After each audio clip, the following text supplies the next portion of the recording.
여러분들 2020 부산학 포럼에 오신 걸 환영합니다. 코로나19 사회적 거리 두기로 각종 행사와 포럼, 세미나 등이 연기되거나 취소되고 있는 상황입니다. 부산연구원에서는 이번에 포럼을 온라인 스트리밍 방식이라는 새로운 방식을 도입을 통해서 포럼을 진행하려고 합니다. 많은 관심과 앞으로의 참여를 부탁드리겠습니다. 아울러 온라인으로 진행되는 2020 부산학 포럼 1편은 카카오톡 오픈 채팅방과 동시에 진행되고 있습니다. 카카오톡 오픈 채팅방은 잠깐 안내 말씀을 드리겠습니다. 어떻게 하시냐면요. 여러분들이 갖고 있으신 카카오톡 폰에서요. 자, 창을 통해서 화면으로 보여드리도록 하겠습니다. 카카오톡 채팅창에 보시면 오른쪽 상단에 이 동그라미가 2개 그려져 있는 이게 오픈 채팅창입니다. 여기를 눌러 보시고요. 이 오픈 채팅창이 나오면 여기에 검색 버튼에서 2020 부산학 포럼 이렇게 치시고 검색을 누르시면 이렇게 2020 부산학 포럼 오픈 채팅방이 준비되어 있습니다. 이쪽 창으로 들어오시면 유튜브를 통해서 실시간으로 방송되고 있는 이 내용에 본인의 의견 또는 질문사항이 있으시면 바로바로 여기서 채팅을 해주시면 답변과 또 한편 진행되는 과정에서 중요한 그 댓글들은 함께 공유하도록 하겠습니다. 자, 본격적으로 포럼을 진행하기에 앞서 2020 부산학 포럼을 전체를 준비해 주신 부산연구원의 부산학 연구센터장님 모시고 인사 말씀 먼저 듣도록 하겠습니다. 센터장님 모시겠습니다. 네, 여러분 반갑습니다. 부산학 연구센터장을 맡고 있는 오재환이라고 합니다. 이런 화면을 통해서 여러분들 만나뵈니까 더욱 반가운 것 같습니다. 부산학 연구센터에서는 지난 연도에부터 시작해왔던 여러 가지 포럼들을 라이브가 아닌 오프라인에서 했던 포럼들을 저희들이 진행을 해본 결과 여러 가지 시간적 제약이나 또 공간적 제약 때문에 많은 분들이 참여할 수 없다라는 이런 의견들이 많아서 올해부터 좀 새롭게 기획하고 온라인을 통한 스트리밍 포럼을 기획해 봐 있습니다. 그런데 때마침 또 코로나19로 인한 비접촉적, 비대면적 온라인 포럼들에 대한 개최 요구들이 있어서 새롭게 시도된 것들이 접목이 되어서 오늘 첫 시도를 해서 보내드리고자 합니다. 앞으로도 2번의 저희들이 온라인 포럼을 지금 기획하고 있습니다. 보다 더 많은 분들이 참여할 수 있도록 저희들이 확장해서 여러분들에게 기회를 드리도록 하고요. 오늘은 준비한 다양한 아이디어들과 내용들이 포함되어 있습니다. 그래서 새롭게 맞이하는 포럼을 온라인 채팅방을 통해서 많은 의견들을 주시고 함께 할 수 있는 그런 소중한 시간을 가져보았으면 합니다. 감사합니다.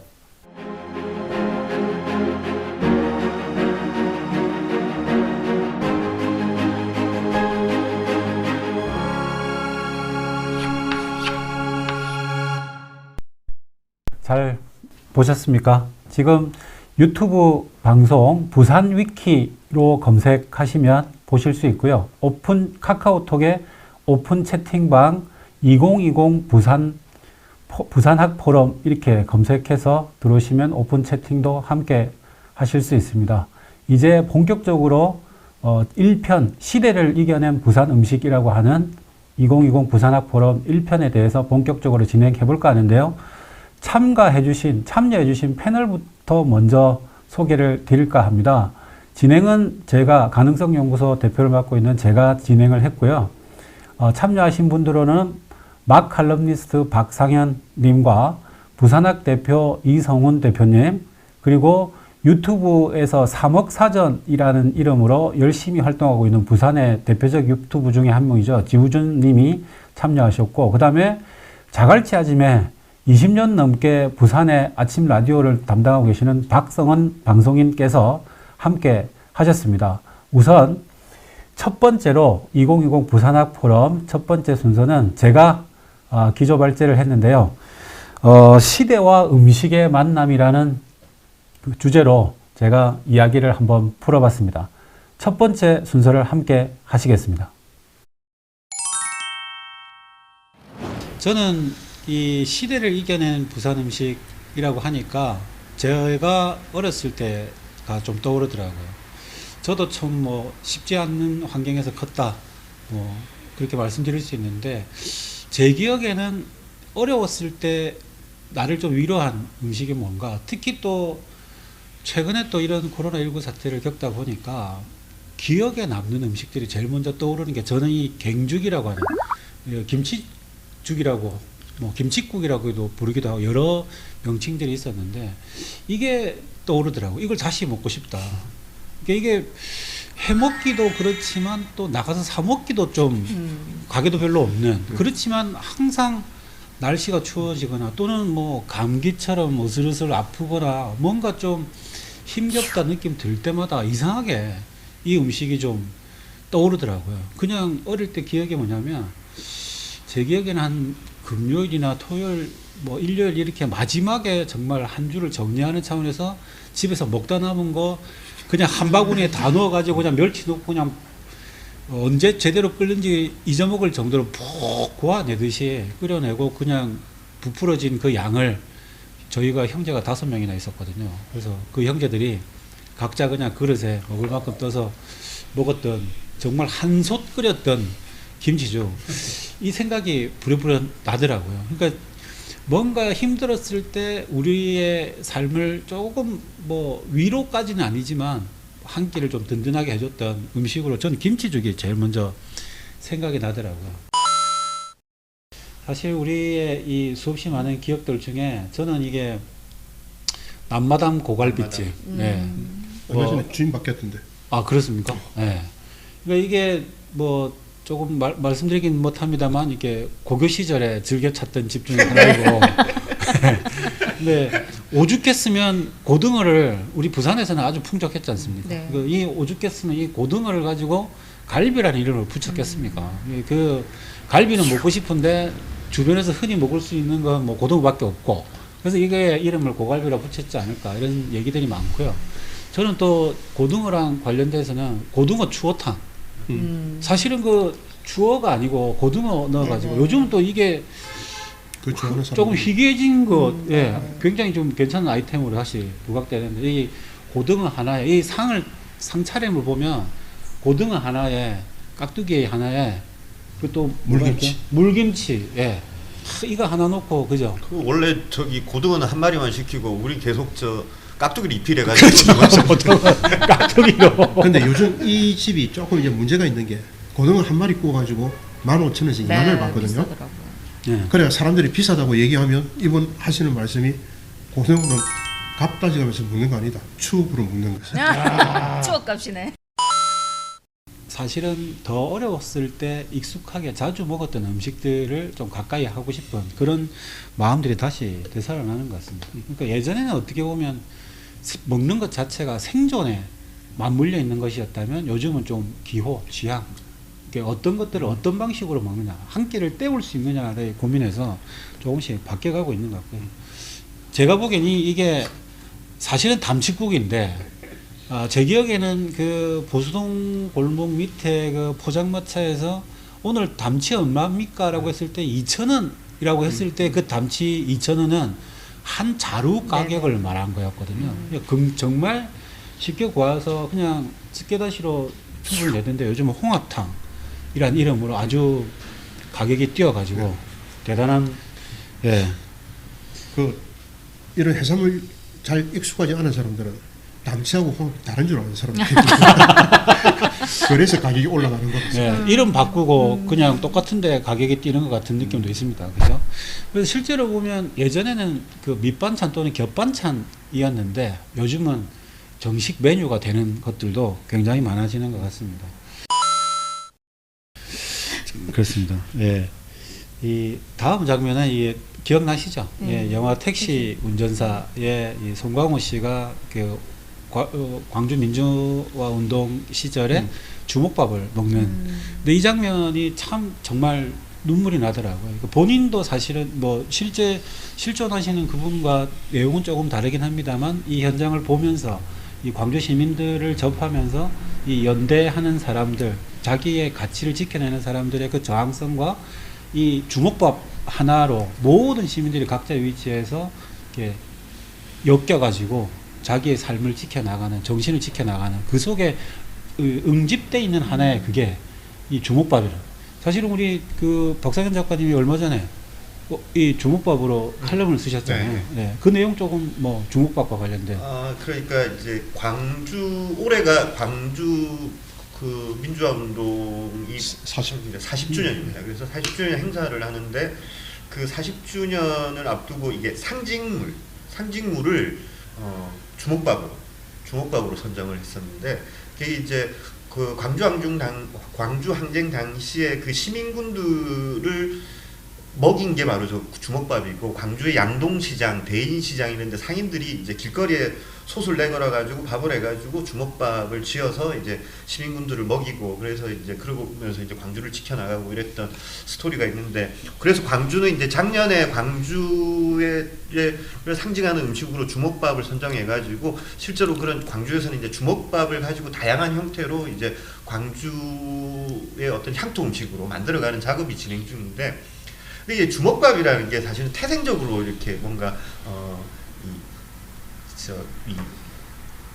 뭔가 환란을 이겨내기 위한 이런 상징성인 거거든요. 그럼 뭐 우리 부산도 사실은 임진왜란 때 사실 동래성 전투 이런 거 할 때 사실 다 우리가 전쟁 옛날 그 조선 시대 때면 전쟁 영화 이런 거 보시면 늘 먹는 다 게 주먹밥이에요. 주먹밥이에요. 주먹밥인데 이 주먹밥이 참 재밌는 게 뭐냐면, 주먹밥은 그 우리나라나 일본처럼 이렇게 찰기가 있는 쌀을 먹는 나라에서만 가능한 음식이거든요. 우리가 보통 이제 뭐 안남미, 월남쌀이라고 하는 이런 그 인디카 품종의 쌀들은 뭉쳐지지가 않으니까 못 만들어요. 못 만들고 이게 이제 우리만 가능한 건데, 흔히 뭐 동남아 쪽 쌀 같은 못 만들죠. 못 만들고. 근데 이제 또 주먹밥도 그렇고 일본의 스시도 그렇고 이렇게 똑같이 쌀을 이렇게 쥐어서 뭉쳐서 만드는데, 두 개는 결정적인 차이가 있는 게 뭐냐면, 스시는 자세히 보면 그 밥알과 밥알이 붙어 있긴 한데 중간중간에 충분한 공간들이 남아 있거든요. 그러니까 이게 딱 우리가 스시를 먹으면 입에 딱 들어가는 순간 쌀알이 팍 퍼져야 되거든요. 그러니까 일본 사람들 이걸 굉장히 중요시하거든요. 근데 이 주먹밥을 만들 때는 보면 계속 이렇게 눌러주면서 밥알과 밥알 사이에 있는 공기를 빼줘야 되거든요. 그래야 주먹밥이 이렇게 탁 깨물어도 흩어지지가 않는 거예요. 그 형태를 유지하게. 네, 형태를 유지하는 거고. 그래서 이게 주먹밥은 이 형태적으로도 이게 뭔가 단합을 상징하고 단결을 상징하고. 중간에 이 빈 공간이 아니라 이게 끈끈하게 이렇게 딱 연결되어 있는다. 네. 그래서 항상 주먹밥을 만들 때 이렇게 해주는 게 뭐냐면 밥알과 밥알 사이에 있는 공기를 빼주는 거예요. 그래서 주먹밥은 태생도 그렇고 형태적으로도 그렇고 뭔가 공동체의 결속, 그다음 위기를 극복해 나가는 뭐 이런 것들을 담고 있는 거예요. 부산의 음식 중에서 뭐 저렇게 광주라고 하면 이렇게 주먹밥, 사실은 뭐 광주만 주먹밥이 있었던 것은 아니라고 말씀해 주셨고, 근데 그게 아니고 부산에서의 어떤 시대의 상징성을 담아내는 음식들이 혹시 뭐 기억나시는 게 있으십니까? 그 음식을 그냥 막연히 어떤 시대 이게 아니고 2년 전에 부산 시립미술관에서 개관 30주년 행사로 그 6.25 전후에 미술 작품을 걸어놓고 그 로비에서 그 당시의 음식 장터 같이 만들어가지고 그 당시의 음식을 소환을 한 거죠. 그러니까 그 포장마차도 그 당시의 분위기를 최대한 꾸미는 식으로 했고 음식도 그렇고 파는 사람의 복장도 그렇고 그걸 파는 게 아니고 이제 행사장에 옛날에 로비에서 호텔 음식 불러갖고 먹는 거를 그런 식으로 대체를 하는 이런 흐름은 앞으로 지자체 행사들이 반복되면 반복될수록 그런 게 더 소환되고 아마 그 시대에 좀 더 가까운 음식들이 등장하지 않을까. 우리 박성원님은 그 기억에 오랫동안 이렇게 남아있는 음식이 혹시 어린 시절에 있습니까?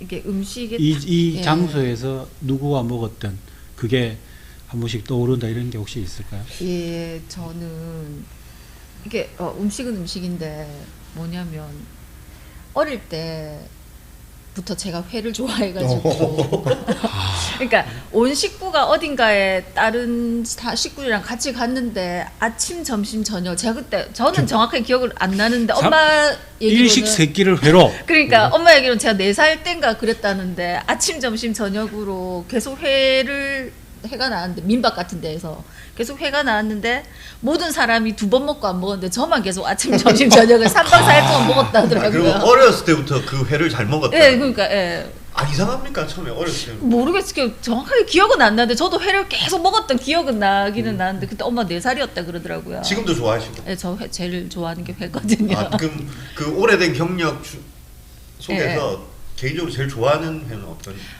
저 사실은 회 종류를 가리진 않는데 예전에 정말 싸고 잘 안 먹는 회인데 요즘은 자연산이라고 비싸진 꼬시래기라고 혹시 저 그거 진짜 싼 회였는데 굉장히 아쉽더라고요. 요즘 너무 비싸서. 그거는 주로 기수역 기수역이요. 네. 수영과 가류 그쪽. 제일 찾기 쉬운. 네, 그죠. 예. 저방 앞에서 보니까 그 수족관에 놔놓고 파는 집이 보이더라고. 요즘 아주 비쌉니다. 그런 게. 어쨌든 뭐 하루 3끼를 회를 먹을 수 있는 본인 그 제가 보기엔 뭐 성우님 대기에 횟집을 했거나 뭐 아니 어떤 그때 하여튼 뭐 때문에 갔는지는 모르겠는데 왜 남자 어른들은 배 빌려서 낚시하고 나머지 사람들은 다 이렇게 기다리고 있는 그런 상황이었을 것 같습니다. 보니까. 예. 아무튼 뭐 우리 사목사전님은 혹시 그러니까 저는 지금도 너무 자주 먹는 음식이지만 할머니가 저희 부모님이 자영업을 하셔가지고 할머니가 저를 많이 돌봐주셨거든요. 그러면은 항상 어머니는 제가 출출하면은 라면을 끓여줄까라고 하셨는데 할머니는 항상 삶아줄까라고 물어보셨거든요. 맞아요. 라면 삶아줄 거라고. 예, 맞아요. 그러면 그게 미묘한 차이가 이제 물 조절을 할머니는 항상 실패하세요. 흥건하게 끓여내시고 밍밍하고. 근데 그때는 그래서 그게 싫었거든요. 할머니 왜 맨날 라면을 삶아주고 맛없게 끓여줄까. 근데 그럼 푹 터져가지고. 면 다 띵띵 불고 막 흥건하고. 근데 요즘에는 할머니 집에 올라가면 할머니가 일부러 막 차려주실래 해도 제가 할머니한테 할머니 라면 한 봉만 삶아달라고. 그러면 그걸 먹으면 여전히 맛은 없거든요. 맛은 없는데 이 삶는 라면을 내가 먹는 게 여전히 맛이 없다는 게 방송을 나가도 되는 상황입니까? 근데 할머니도 인정하세요. 할머니도 이제 라면의 조리법을 아시기 때문에 제대로 끓여줄까 하면 할머니 옛날처럼 삶아달라고 그러면 제가 할머니 그대로 삶아주시거든요. 근데 뭐 이제 첫 번째 얘기를 조금 마무리하는 차원에서 이런 거 한번 주문 드려보면 어떨까 싶은데요. 코로나19 상황이 마무리 될 듯 이렇게 좀 힘겹게 지금 넘어가고 있는 상황에 이런 시기에 뭐 옛날만 볼 수도 없고 지금 우리의 이 식문화에서 이런 불안하기도 하고 외롭기도 하고 격리되어서 뭐 이런 안타까운 상황이 있고 이런 상황이 있을 때 가족들 또는 요즘 또 혼자 사시는 분들이 많으시니까 뭐 혼자 살든 가족과 조촐하게 있든 함께 이 한 끼로 좀 기운을 얻으면 좋겠다, 뭐 위로를 받으면 좋겠다, 이런 걸 뭐 하나씩 추천해 주신다면 뭐가 있을까요? 나는 그 보수동에 있으면서 가끔씩 그 옆에 있는 고등학교 동기 김치찌개 집을 한 번씩 가는데 나는 이 장사 안 될 줄 알았는데 이 친구 얘기로 손님이 더 온다는 거예요. 요즘요? 그러니까 김치찌개가 전에 샀을 때도 김치가 몸에 좋다 했는데 사람들이 절로 약간 그 DNA에 이런 데서 좀 먹을만한 음식이라고. 뭐 외국 그 언론 기자가 한국은 뭐 마늘과 뭐 김치 때문입니까 이래 물었던. 그러니까 요즘 코로나에 한국이 어쩌면 모금적으로 대처를 하고 있다는데 이 집처럼 또 그런 스토리하고 연결이 되면 김치가 갖고 있는 이게 또 김치찌개라고 하는 그 음식으로 다시 또 바람이 있군요. 일단 이 친구는 뭐 가게를 하면서 갖는 결론을 나한테 얘기해 주니까 현재 실제로 들리는 거죠. 다른 분들은 혹시? 네, 저는 지금 코로나19 때문에 사실은 아까도 우리가 그런 얘기를 했었는데 외식을 좀 많이 안 하게 됐잖아요. 그죠, 그래서 집집마다 요새도 아이들 있는 집은 학교도 안 가니까 엄마들이 하루 밥 해 먹인다고 정말 죽겠다 이런 이야기를 하는데 근데 이제 저는 밖에서도 많이 원래 평소에도 많이 사 먹지만 집에서도 또 많이 해 먹는 편이거든요. 그래서 요즘 부쩍 집에서 더 많이 해보니까 밥을 또 나름 그 재미가 있고 이것저것 오늘 밥 먹으면서 내일은 또 뭐 해 먹을까? 저희 어제 밥 먹으면서 뭐 반주 한잔 하면서 내일은 비 온다는데 그러면 찌짐을 해 먹어야 되겠구나 이런 얘기를 했거든요. 그러니까 지금 이 시기에 뭐 혼자 살든 둘이 살든 넷이 살든 그냥 집밥을 한번 그냥 내가 할 수 있는 거 같이 할 수 있는 거 해서 먹으면 안 좋겠나. 그러면 내가 지금 아이한테 해서 먹인 것들이 아이가 나중에 커가지고 와 그때 엄마가 내한테 욕을 하면서 이 음식을 해줬는데 너무 맛있었다고 우리처럼 추억을 얘기할 수 있을 것 같다는 생각이 듭니다. 요즘 예. 제가 뜻하지 않게 요리 실력이 늘고 예, 그렇게 저 무슨 요리신이 온대 이러면서. 그러니까 라면을 끓여 먹을 때도 그냥 라면만 끓여 먹는데 뭐 다른 걸 시도하고 뭐 그러고 있더라고요. 네네. 나름의 재미가 있을 것 같습니다. 우리 사목 사장님은 저 좀 전에 말씀하시니까 듣고 생각난 건데 제가 최근에 친구들이 이렇게 모여 있는데 다들 똑같잖아요. 집에서 어머니들이 갑자기 안 하던 밥을 몇 끼를 하셔야 되는 거예요. 어머니들도 이제 다들 나가서 사 먹으니까 대충 하시고 하셨는데 근데 어머니들도 이제 힘이 붙이시니까 즉 어느 날 친구가 이러는 거예요. 아 지금 3일째 카레를 먹었다 집에서. 근데 그 자리에 있던 두 명이 동시에 나도 라면서. 그러니까 어머니들이 카레를 한 솥에 끓여 놓으시는 거죠. 근데 사실 저희도 초등학교 때 이럴 때까지는 어머니들 그러셨는데 그 뒤로는 크게 그런 걸 못 느꼈었는데 요즘 다시 또 그런 게 또 그게 어머니가 멀리 떠나시면 곰탕을 끓이고 그게 그치. 집에 같이 존재하면 카레를 끓이는 거예요. 찜솥이 등장하기 시작. 네. 찜솥이 이제 등장하기 시작. 그릇 가게 큰 그릇들이 많이 팔린다고.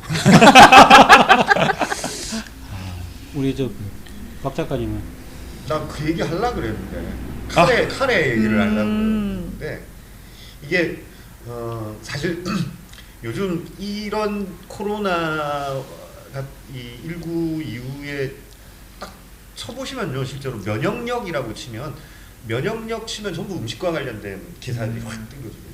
근데 사실 음식을 먹어서 면역력이 키워지는 건 없습니다. 이건 면역력이라는 단어 자체도 없거니와 사실은 먹어서 면역력이 생기는 음식도 없고 그래서 뭐가 이겨내는 것이다. 결국은 저는 이게 사람들 간의 어떤 연대감, 유대감, 가족끼리의 유대감 이런 것들이 훨씬 더 정신적으로 우리를 좀 성숙하게 만들고 뭔가 내적인 의지를 키워주는 거라고 생각을 하거든요. 그래서 저는 이런 그 성원 씨가 말씀하셨듯이 사실은 한 번의 끼니를 해결하는 게 아니라 이것은 내 아이에게 사실은 엄마가 또 하나의 추억을 만들어주는 과정들이거든요. 이게 아이는 어떻게 해서든지 그 끼니를 지금 뭐 그 종우 씨 같은 경우에도 그 딸이 이제 그 아빠가 만들어준 그 음식을 이제 하나씩 기억할 것이고 나중에 시간이 지나면 그건 추억이 될 거니까 지금은 우리 모두가 사실은 그런 추억을 만들어가는 과정이다라고 생각을 하고 음식을 만드시면 함께 만들고 함께 즐기다 보면 그게 결국에는 우리에게 스스로의 어떤 이 저항감 그러니까 뭔가 병과 싸워낼 수 있는 의지를 키워주는 거라고 생각을 하거든요. 네, 뭐 첫 번째 코너 뭐 좀 정리를 해보면요 그런 것 같습니다. 마무리하는 차원에서 이 시대를 음식으로 이겨낸다라는 것은 사실은 뭐 그게 화학적이거나 그런 것이 아니라 사람의 심리적이고 그 연대에 함께 오는 그 정을 나누는 그리고 그 정이 오고 가는 것을 추억으로 기억하는 것 거기에서 오는 힘이 아닐까라는 생각을 가져봅니다. 코로나19 사회적 거리두기 실천 때문에 가까이에서 식사를 같이 하기도 사실 여의치 않은 상황이긴 합니다만 마음만은 꼭 같이 하는 것 그게 사실은 우리가 음식과 관련돼서 가장 중요한 식구라고 하는 개념이지 않을까라는 생각이 듭니다. 물리적 거리감은 두지만 사실 이 정서적인 그 거리감은 더 좁히는 연대감을 같이 지속해 나가면 이 음식 한 끼로 충분히 이겨낼 수 있지 않을까라는 생각을 해봅니다. 이번 순서는 여기까지 하겠습니다. 수고하셨습니다. 네, 1편 시대와 음식의 만남 어떻게 보셨습니까? 스트리밍 방식으로 시작하는 부산학 포럼 저희도 준비를 열심히 했습니다만 첫 만남이었는데요. 어떻게 보셨는지요? 많은 분들이 유튜브 채팅방에서 재밌는 말씀 계속 해주고 계십니다. 격려 감사하고요. 잠깐 한번 같이 볼까요? 제가 한번 이 채팅창 한번 보여드리도록 하겠습니다. 현재 그 유튜브 방송, 저희 부산 위키 방송 이번에 이렇게 야심차게 준비해서 시작을 했는데 아시죠? 유튜브 보시면 구독과 좋아요 버튼 잊지 마시고 꼭 한번 눌러주시기 바라고요. 여러분들이 보내주신 함께 나누고 있는 댓글들 한번 보면요. 처음에는 이렇게 유튜브 라이브 축하하고 기대된다 말씀 많이들 해주셨습니다. 정말 감사합니다. 계속 이어지는 그 방송에서도 여러분들의 의견 많이 주시면 좋겠고요. 우리 참여하신 패널 중에 부산학당 이성훈 선장님, 대표님, 역시나 이 팬층이 두터우십니다.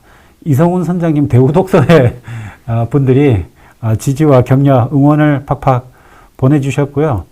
그리고 이 기억에 많이 남으셨던 시대 부산을 대표하는 음식 차근차근 나오겠습니다만 여러 가지 음식에 대한 기억들, 담치에 대한 기억들, 한 자루 2,000원이었다는 것에 대한 얘기, 특히 우리 자갈치 아지매, 부산에서는 20여 년 넘게 자갈치 아지매로 가장 길게 활동하고 계시고요. 박성원님의 이 꼬시래기 얘기에 많은 분들이 또 댓글을 달아주셨습니다. 심지어 꼬시래기 지살 뜯어먹는다라는 얘기까지 함께 나눠주고 계시고요.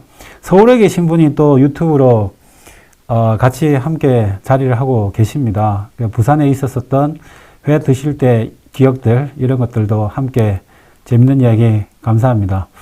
자, 이렇게 여러분들 지금 그 유튜브 함께하고 계시고 댓글 달아주셔서 감사하고, 혹시 질문 있으시거나 또 의견 있으시면 이렇게 서스럼 없이 보내주시기 바랍니다. 저에 대한 멋진 진행 감사하다고, 고맙습니다. 박경자님. 콕 집어서 저게 말씀해 주셔서 보여서 언급 한번 합니다. 감사하고요. 계속 이어가 보도록 하겠습니다. 두 번째 저희가 준비한 거는 우리 20대 청년인데요. 부산에서 유튜버로 열심히 활동하고 있는 20대 청년입니다. 유튜브에서 사먹사전이라고 검색해 보시면 부산의 골목골목을 이렇게 열심히 발에 땀 나듯이 열심히 다니면서 부산의 골목의 맛들을 현장감 있게 전국에게 알려놓고 있는 정말 멋진 청년입니다. 우리 유튜버 사먹사전 지우준님의 이야기, 부산 골목의 맛 풍경 두 번째 이야기 한번 들어보시겠습니다. 네, 안녕하세요. 저는 사먹사전이라는 유튜브 채널을 운영하고 있는 지우준이라고 합니다. 네, 저는 사먹사전이라는 유튜브 채널을 운영 중인데, 저희 사먹사전 같은 경우에는 이 부산에 오래 장사한 식당들을 다니면서 그 식당에 담긴 에피소드라든지 아니면 그 식당의 음식이 어떤지에 대해서 이렇게 먹으면서 이야기하는 그런 컨텐츠를 다루고 있습니다. 제가 원래 맛집을 찾아다니고 이런 것도 좋아했는데, 제가 결정적으로 좀 하게 된 계기가 저희 할아버지께서 이제 20년 전에 돌아가셨는데, 돌아가신 이후로 한 번도 할아버지 얘기가 없으시다가 제가 20살이 됐을 무렵쯤에 할아버지의 평양냉면을 꼭 한 그릇은 더 먹어보고 싶다라고 하시더라고요.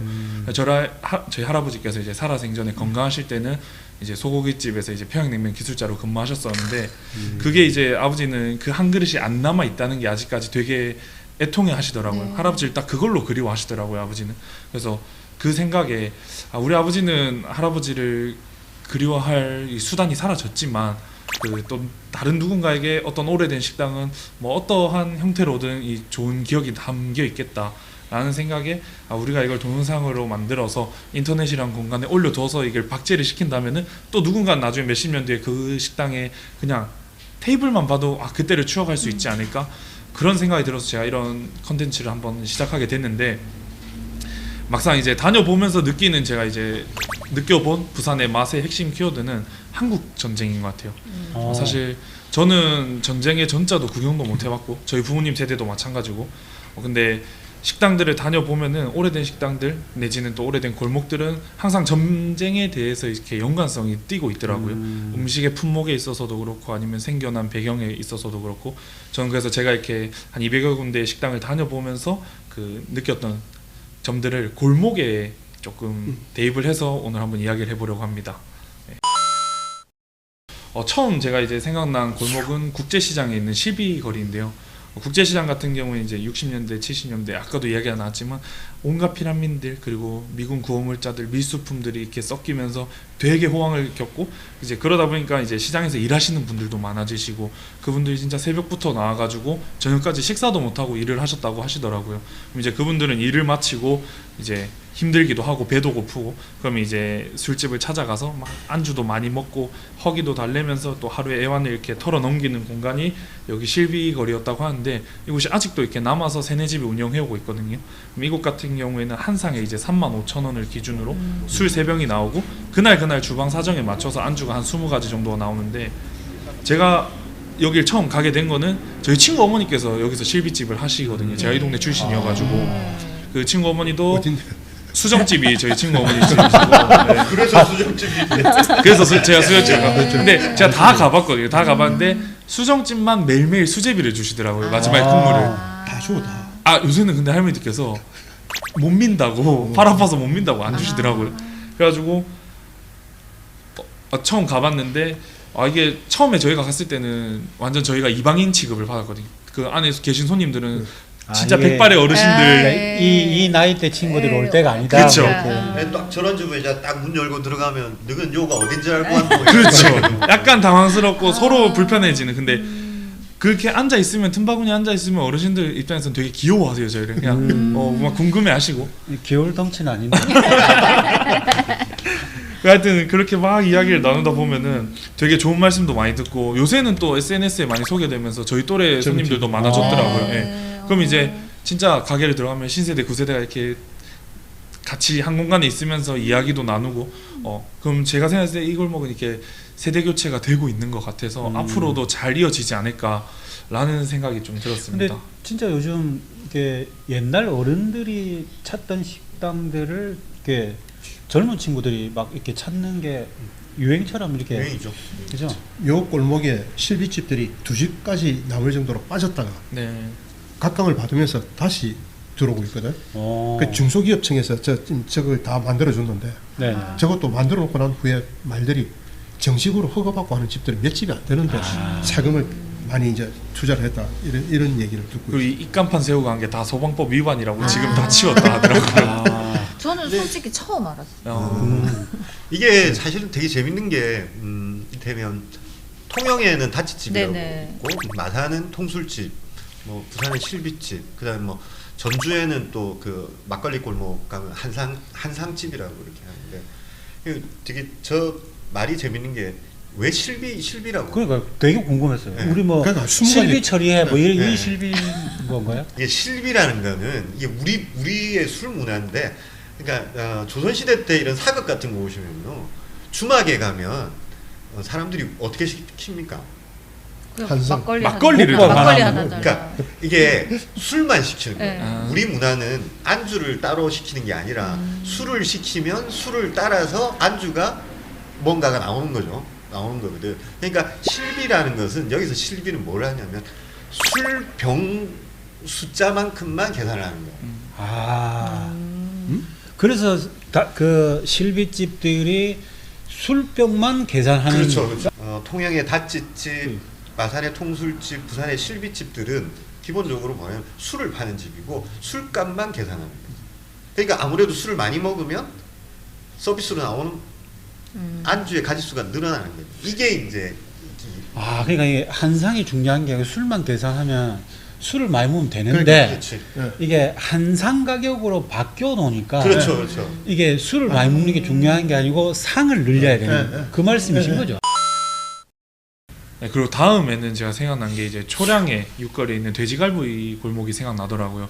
여기도 저는 사실 몰랐거든요. 이게 막 이렇게 지자체에서 정한 그런 네. 골목 그런 건 줄 알았는데 그 들어보니까 이 60년대 70년대 한국전쟁 끝나고 부두 노동자분들이 초량 연주동 이렇게 삼복도로에 많이 거주하시면서 일 마치고 이제 목에 먼지가 너무 많이 끼니까 올라가기 전에 이제 삼겹살에 소주 한잔하고 돼지갈비에 소주 한잔하고 그 돼지고기를 자꾸 찾으니까 이 골목집들이 다 돼지고기를 취급하게 되고 그렇게 자연스럽게 돼지갈비 골목이 됐다고 하던데 저는 이게 지금도 한 10집 정도가 이렇게 성업하고 있던데 그게 너무 신기한 게 사실 지금은 부두 노동자분들이 아무리 목에 면제가 껴도 여기 가서 돼지갈비는 안 드시잖아요. 지금은 뭐 관광객 분들도 많이 오시고 아니면 이제 부산 사는 사람도 뭐 거기에 뭐 갈비집이 맛있다 하더라 이러고 찾아가게 되고, 그래서 이것도 약간 선순환이 지금 잘 되고 있지 않나 약간 이런 생각이 드는데, 이 동네 맷집들의 특징이 이제 연어갈비.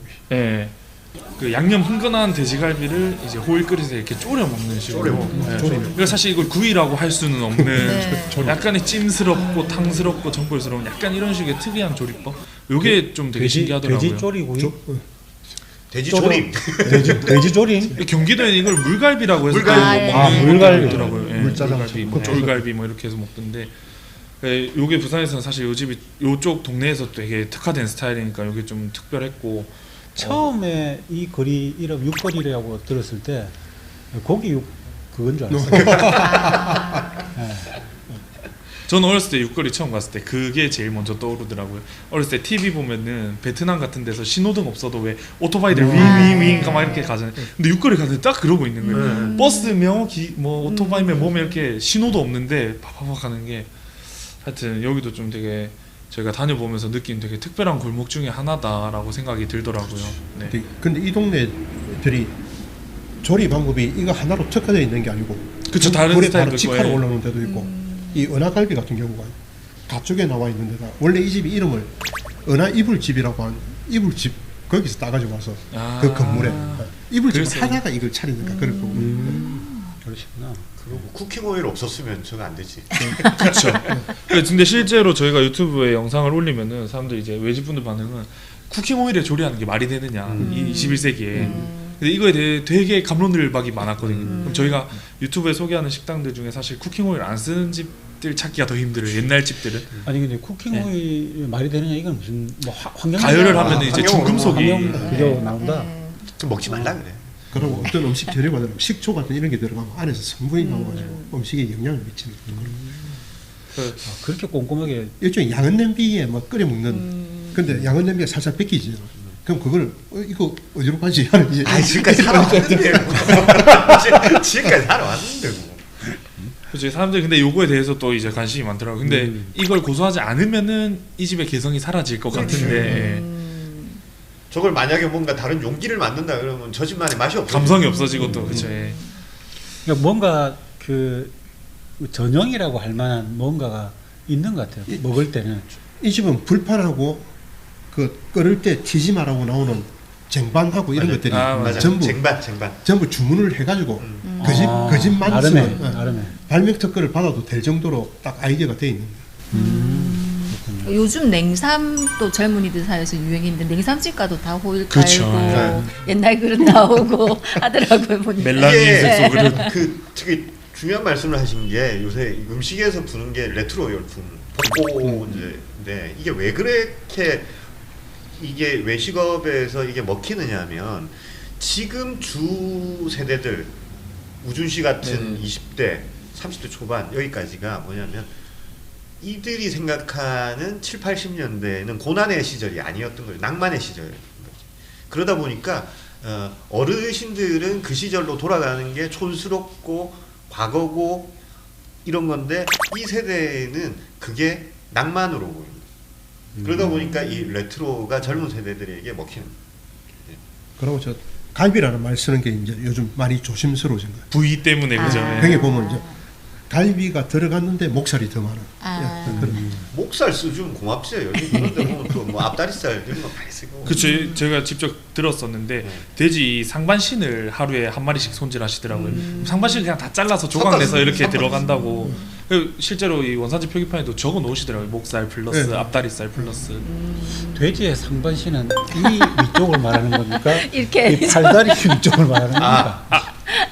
돼지가 이게 다리 빼고 네, 다리 빼고를 다리 상반신. 다리 빼고. 아 이게 몸을 반으로 잘라 네. 상반신. 이렇게 반으로 하는 거 아니고 인간 기준하고 좀 이렇게 다르네요. 그러니까 기본적으로 보면 이제 뒷다리 두 배가 앞다리, 네. 앞다리 두 배가 목살, 이제 막 그 갈비살 이런 식으로 돼 나오니까 요즘에 그 전주 돼지 국밥집은 디살을 쓰는데 디사를 쓰면서 그거를 얇게 잘라갖고 숟가락 뜰 때 여 동가리는 올라오는데 얇게 잘라놓으니까 질긴 걸 모르고 먹게끔 하거든. 근데 기본적으로는 앞다리 살 이상은 써야지 이제 맛은 나오는데 네네. 단가 때문에 부위가 조금 비싼 데는 수입을 집어넣고 앞다리 정도는 국산을 집어넣고 그래가 결합하는 데가 많아요. 오늘 뭐 시간이 좀 부족해서 굉장히 많은 걸 준비해 오셨는데 예. 뭐 마지막으로 하나만 더 골목. 얘기를 좀 부탁드릴게요. 예, 마무리. 다음 골목. 다음 골목이. 제가 네. 어차피 3개밖에 준비 안 했어요. 그랬나요? 네, 마지막 골목입니다. 한 10개 준비했다고 하시지. 마지막으로 제가 생각난 골목은 여기 이제 문현동 안동내에 위치한 돌산 벽화마을이란 곳인데 이곳에 이제 문현동과 점포동을 잇는 달동네라고 보시면 되거든요. 이제 부산에서 이제 몇 안 남은 달동네 중에 하나인데 그 중에서도 가장 열악했던 판자촌이라고 보시면 되는 동네입니다. 여기는 이제 공동묘지 위에 판잣집을 짓고 살았을 정도로 없이 살던 분들께서 이제 모이신 동네인데 이제 나라에서도 이 도시 미관에 해가 되니까 전기도 안 넣어주고 상수도 공사도 안 해주고 실제로 2002년 월드컵을 한다고 했을 때 상수도 공사를 해줬을 정도로 그 전까지는 상수도 시설도 없는 채로 살아오셨던 분들인데 이제 2008년에 벽화 그리기 사업을 하면서 뭐 영화에도 나오고 뭐 세간의 관심을 받게 되면서 공원도 조성되고 자연스럽게 이곳에 식당 몇 집도 알려지게 됐는데 저희가 이제 그 중에서 가장 오래된 식당인 돌산 식당이라는 곳을 다녀왔거든요. 이곳 같은 경우에는 이제 등산객들을 위한 메뉴를 위주로 판매하고 계십니다. 뭐 오리불고기라든지 뭐 삼겹살도 있고 아니면 시락국 그냥 국밥들도 있고 이렇게 위에 이제 적은 게 간판입니까? 네, 맞습니다. 네, 뭐 그냥 페인트 이렇게 해가지고 슥슥슥 써놓으시고 그렇게 장사하고 계시는데 건물도 약간 그런 건물 있잖아요. 막 세게 이렇게 주먹으로 치면은 뭔가 먼지가 이렇게 뚝뚝뚝 떨어질 것 같은 그런 느낌의 건물. 네, 그런 곳인데 내부 사진은 없는데 이거 내부는 이렇게 장판 깔려 있고 그냥 이렇게 좌식 테이블도 있고 그렇게 돼 있습니다. 오리 주물러?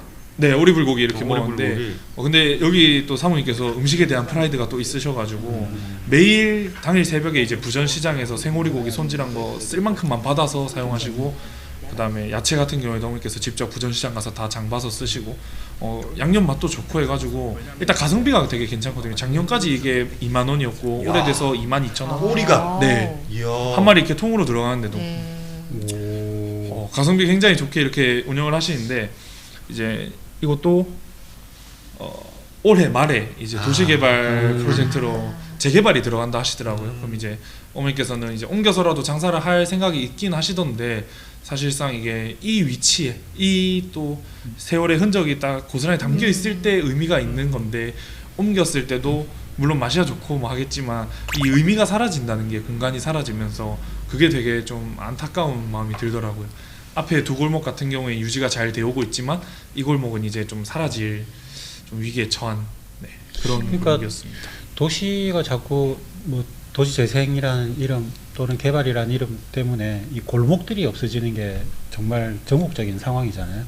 부산에서도 이런 먹거리 골목들이 생존하기가 점점 힘들어지는 것 같아요. 여기 말고도 또 뭐 대표적인 그 먹거리 골목들이 부산에 대표적인 곳들이 있잖아요. 뭐 어떤 것들이 떠오르십니까? 어찌 보면 바톤 이어받기인데 충무초등학교 끼고 있는 충무동 시장 같은 경우는 옛날에 제가 학교 다닐 때 7반까지 있으면서 5중 5반이 있었는데 학생이 없어가지고 학교가 없어졌거든. 그럼 그걸 바치고 있는 시장의 기능이 사람이 사라지니까 시장 기능도 사라지는데 다행히 이게 시내하고 가깝게 있다 보니까 포장마차촌이 가게 안에 들어가서 장사하는 그런 거래 갖고 고등어 특화거리라고. 고등어 특화거리. 특화거리인데 그러니까 일단 구이판이 하나씩 있다 보니까 찌짐하고 전 굽는 건 거의 다 되는데 고등어라는 이름을 서구에서 특화를 하려고 그러니까 이제 그 시장 기능을 가져온 거예요. 그 먹거리 기능. 그러니까 밤 되면 그 앞에 좌판이 쫙 벌어져가지고 그 포장마차보다는 좀 더 좋은 분위기, 저렴한 가격에서 먹을 수가 있는 시장이 그런 식으로 변형돼 나가는 거는 많이 보여요. 그렇군요. 앞서도 잠깐 얘기했습니다만 그 옛날 가게고 오래된 가게고 뭐 나이 드신 분들이 관심 가질 만한 데인데 그리고 20대의 그 몸으로 이 관심을 갖게 된 또 다녀보니까 느낌이 좀 어떠셨어요? 그 다녀보면서 저희가 공감할 수 있는 부분들에 대해서 고민해봤거든요. 사실 아무리 저희가 전쟁에 대해서 이렇게 간접적으로 보고 느끼고 배워도 저희가 그거를 공감하는 건 아니니까 그럼 우리가 공감할 수 있는 건 무엇일까라는 걸 생각해봤을 때는 이 부산 특유의 이 정문화가 담겨있는 곳들이 특히 오래 유지되고 있는 것 같더라고요. 그러면은 제가 이제 생각했을 때 주변에서 이제 제가 이렇게 유튜브를 하고 이러니까 외지에서 놀러 올 때 물어보세요. 부산 가면 꼭 뭐를 먹어야겠느냐고. 그럼 저는 사실 그렇거든요. 뭐 돼지국밥 먹고 뭐 밀면 먹고 회 먹고 꼼짝 먹고 이렇게 얘기하라고는 하지만 마음속으로는 사실 그냥 부산 사람이라고 매일 그걸 먹는 건 아니니까 흔하게 먹는 좀 전에 오리불고기 같은 것도 추천할 수 있고 그리고 아니면은 뭐 돼지갈비도 한번 먹어봐라 할 수 있는데 사실 외집분들한테는 그게 아니더라고요. 그거는 자기들 동네에도 있다고. 근데 제가 지금 생각했을 때는 앞으로 또 20년, 30년 부산의 맛이 유지되려면은 그 음식의 품목에 한정 짓지 말고 차라리 어떤 정서를 대입해서 좀 새로운 패러다임을 제시한다면은 좀 더 다음 세대, 제 세대, 아래 세대에게도 이 부산의 맛을 잘 이어줄 수 있지 않을까라는 좀 생각이 들었습니다. 지금 아니, 막 셀럽이야. 칼럼니스트 지금 자리 대기합니다. 역시 셀럽이야. 그래서 내가 유튜브 안 넘어갈게. 이거 넘어오지 말라니까. 아 근데 여기서 뭐 잠깐 짧은 정보로 뭐 유튜브 굉장히 인기 많으신데 뭐 그 수익도 저희가 사실 좀 궁금하거든요. 네. 뭐 어느 정도 뭐 공개하시긴 좀 힘드시긴 하시겠습니다만 그래도 뭐 그러니까 저희가 뭐 차 떼고 포 떼면 그냥 저희 용돈하는 느낌이에요. 그냥. 예. 용도를 많이 쓰시는 아니 그러니까 아니 그리고 네. 저기 비용도 만만치 않게 들잖아요. 그쵸. 예. 그러니까 네. 그거에 대한 비용을 빼면 사실 저희한테는 크게 남는 게 없는 거죠. 근데 미래가 있잖아. 앞이. 그렇죠. 열심히 해야죠. 뭐 마무리 뭐 인사 말씀 한번 뭐 하시면. 마무리를 하자면 뭐 구독, 좋아요 눌러주시면 감사하겠습니다. 예. 예, 잘 들었습니다. 아 감사합니다. 네, 어떻게 보셨습니까? 유튜버 3억 사전 지우준님의 이야기였습니다. 방송 전에 먼저 말씀드렸습니다만 20대 청년이지만 부산의 새로운 정말 존재감이 있는 청년이 아닌가라는 생각을 가져봤습니다. 세 곳을 소개를 해줬고요. 유튜브 댓글을 보니까 많은 분들이 이 소개된 장소에서 본인들이 있었던 추억에 대한 이야기를 같이 많이 나눠주셨고요. 또 수정집을 비롯한 육거리, 그 다음에 여기 오리불고기까지 직접 가서 한번 맛보고 싶다라는 얘기들 참 많이 나눠주셨습니다. 게다가 또 유튜버 사목사전님을 이미 구독하고 좋아요 버튼 누르시고 자주 보시는 분들 반갑게 인사를 나눠주셨습니다. 사목사전님 마지막에 부탁하셨죠? 좋아요 버튼과 구독 눌러달라고 부탁 한번 같이 들어주시자고요. 이번에 사목사전님을 알게 되신 분들은 사목사전 유튜브에서 검색해서 한번 보시기 바랍니다. 제가 보기에는 250여 개 넘는 정도의 이 부산의 그 맛집들이 소개되어 있습니다. 차근차근 이 젊은 시각이 나이에도 불구하고 부산 골목이 가지고 있는 깊은 정서들을 이해하고자 하는 노력들이 정말 대단하게 보입니다. 댓글 한번 쭉 보면요. 수정집을 비롯한 여러 곳곳에 대해서 정말 한번 지난번에 가보셨다고도 하고 다시 한번 가보고 싶다. 실비집 한번 들러보고 싶다. 이런 얘기들 많이 해주시고 계시고요. 또 하나 여기 동서대 아시아 미래 디자인 연구소에서 단체 관람 중입니다. 정말 감사합니다. 이렇게 많은 분들이 함께 새롭게 시작하는 도전 함께 해주셔서 정말 감사합니다. 박상현 작가 다음 책이 언제 나오냐 이렇게 질문하셨는데요. 박상현 작가가 지금 아쉽게도 서울에서 라디오 생방송 중입니다. 좀 이르게 마치면 같이 참여하기로 했으니까요. 한번 기다려 보시자고요. 그리고 지금 저희가 이게 라이브와 이 지난 방송 제작해둔 것과 함께 병행해서 라이브를 진행하고 있는데요. 여러분들의 요청에 따라서 라이브감을 좀 두기 위해서 저희가 좀 현장을 조금 새롭게 바꿔봤는데요. 뒷배경에서 뭐가 좀 다른 게 느껴지지 않습니까? 아시겠는 분 댓글 한번 달아봐 주시기 바랍니다. 지금 저희가 조금 현장감을 있게 여러분들과 실시간으로 소통하고 있다라는 그 맛을 좀 느끼게 해드리려고 현장을 조금 바꿔봤습니다. 여기는 참고로 부산의 미래를 책임지고 새로운 그림을 만들어가고 있는 부산연구원입니다. 부산연구원 내에 있는 곳에서 지금 라이브로 진행 중에 있습니다. 혹시 아시겠습니까? 뒤에 뒷배경이 조금 휑하다라는 지적이 있으셔가지고요. 뒷배경에 급하게 몇 장을 좀 붙여서 포스터를 좀 붙여다 봤습니다. 아울러 한 분이 아시아미래연구소 분이 댓글을 올려주셨네요. 포스터 붙이셨다고요? 감사합니다. 참고로 화면에 저희가 사전에 코로나 있기 한참 창궐하기 전에 저희가 녹화했던 장소는요. 여러분들 아시는 분들 제법 있으실 겁니다. 동네 수안역 사거리에 있는 스페이스움이라고 하는 부산에서는 굉장히 소중한 장소입니다. 카페이지만 전시와 라이브 공연들을 꾸준하게 펼쳐오고 있는 우리 김은숙 대표님께서 운영하고 있는 부산의 정말 소중한 복합문화 공간이라고 소개하실 수 있을 것 같습니다. 그곳에서 저희가 촬영을 마쳤고요. 그걸 편집해서 이 부산연구원에서 라이브로 함께 진행하고 있습니다. 자, 유튜브 좋아요, 부산위키 좋아요, 구독 많이 눌러주시고요. 시간이 아쉽다라고 하시는 분들이 있으십니다. 저녁 시간이었으면 좀 더 나았을 것이다 라는 제안도 주셨는데요. 다음 2편, 3편을 저희가 준비하고 있는데요. 그때는 시간대를 좀 조정해서 많은 분들이 함께 하실 수 있도록 해보도록 하겠습니다. 유튜브 부산위키 좋아요, 구독 많이 눌러주시기 바랍니다. 이어서 세 번째 이야기로 넘어가 볼까 합니다. 세 번째 이야기는 부산학당 대표이신 이성훈 선장님께서 준비하셨습니다. 시와 문학에 담긴 부산 음식이라는 주제로 시와 문학 속에 담겨 있는 부산 음식의 이 여러 모습들을 발제해 주시도록 하겠습니다. 자, 이성훈 선장님 만나보시겠습니다.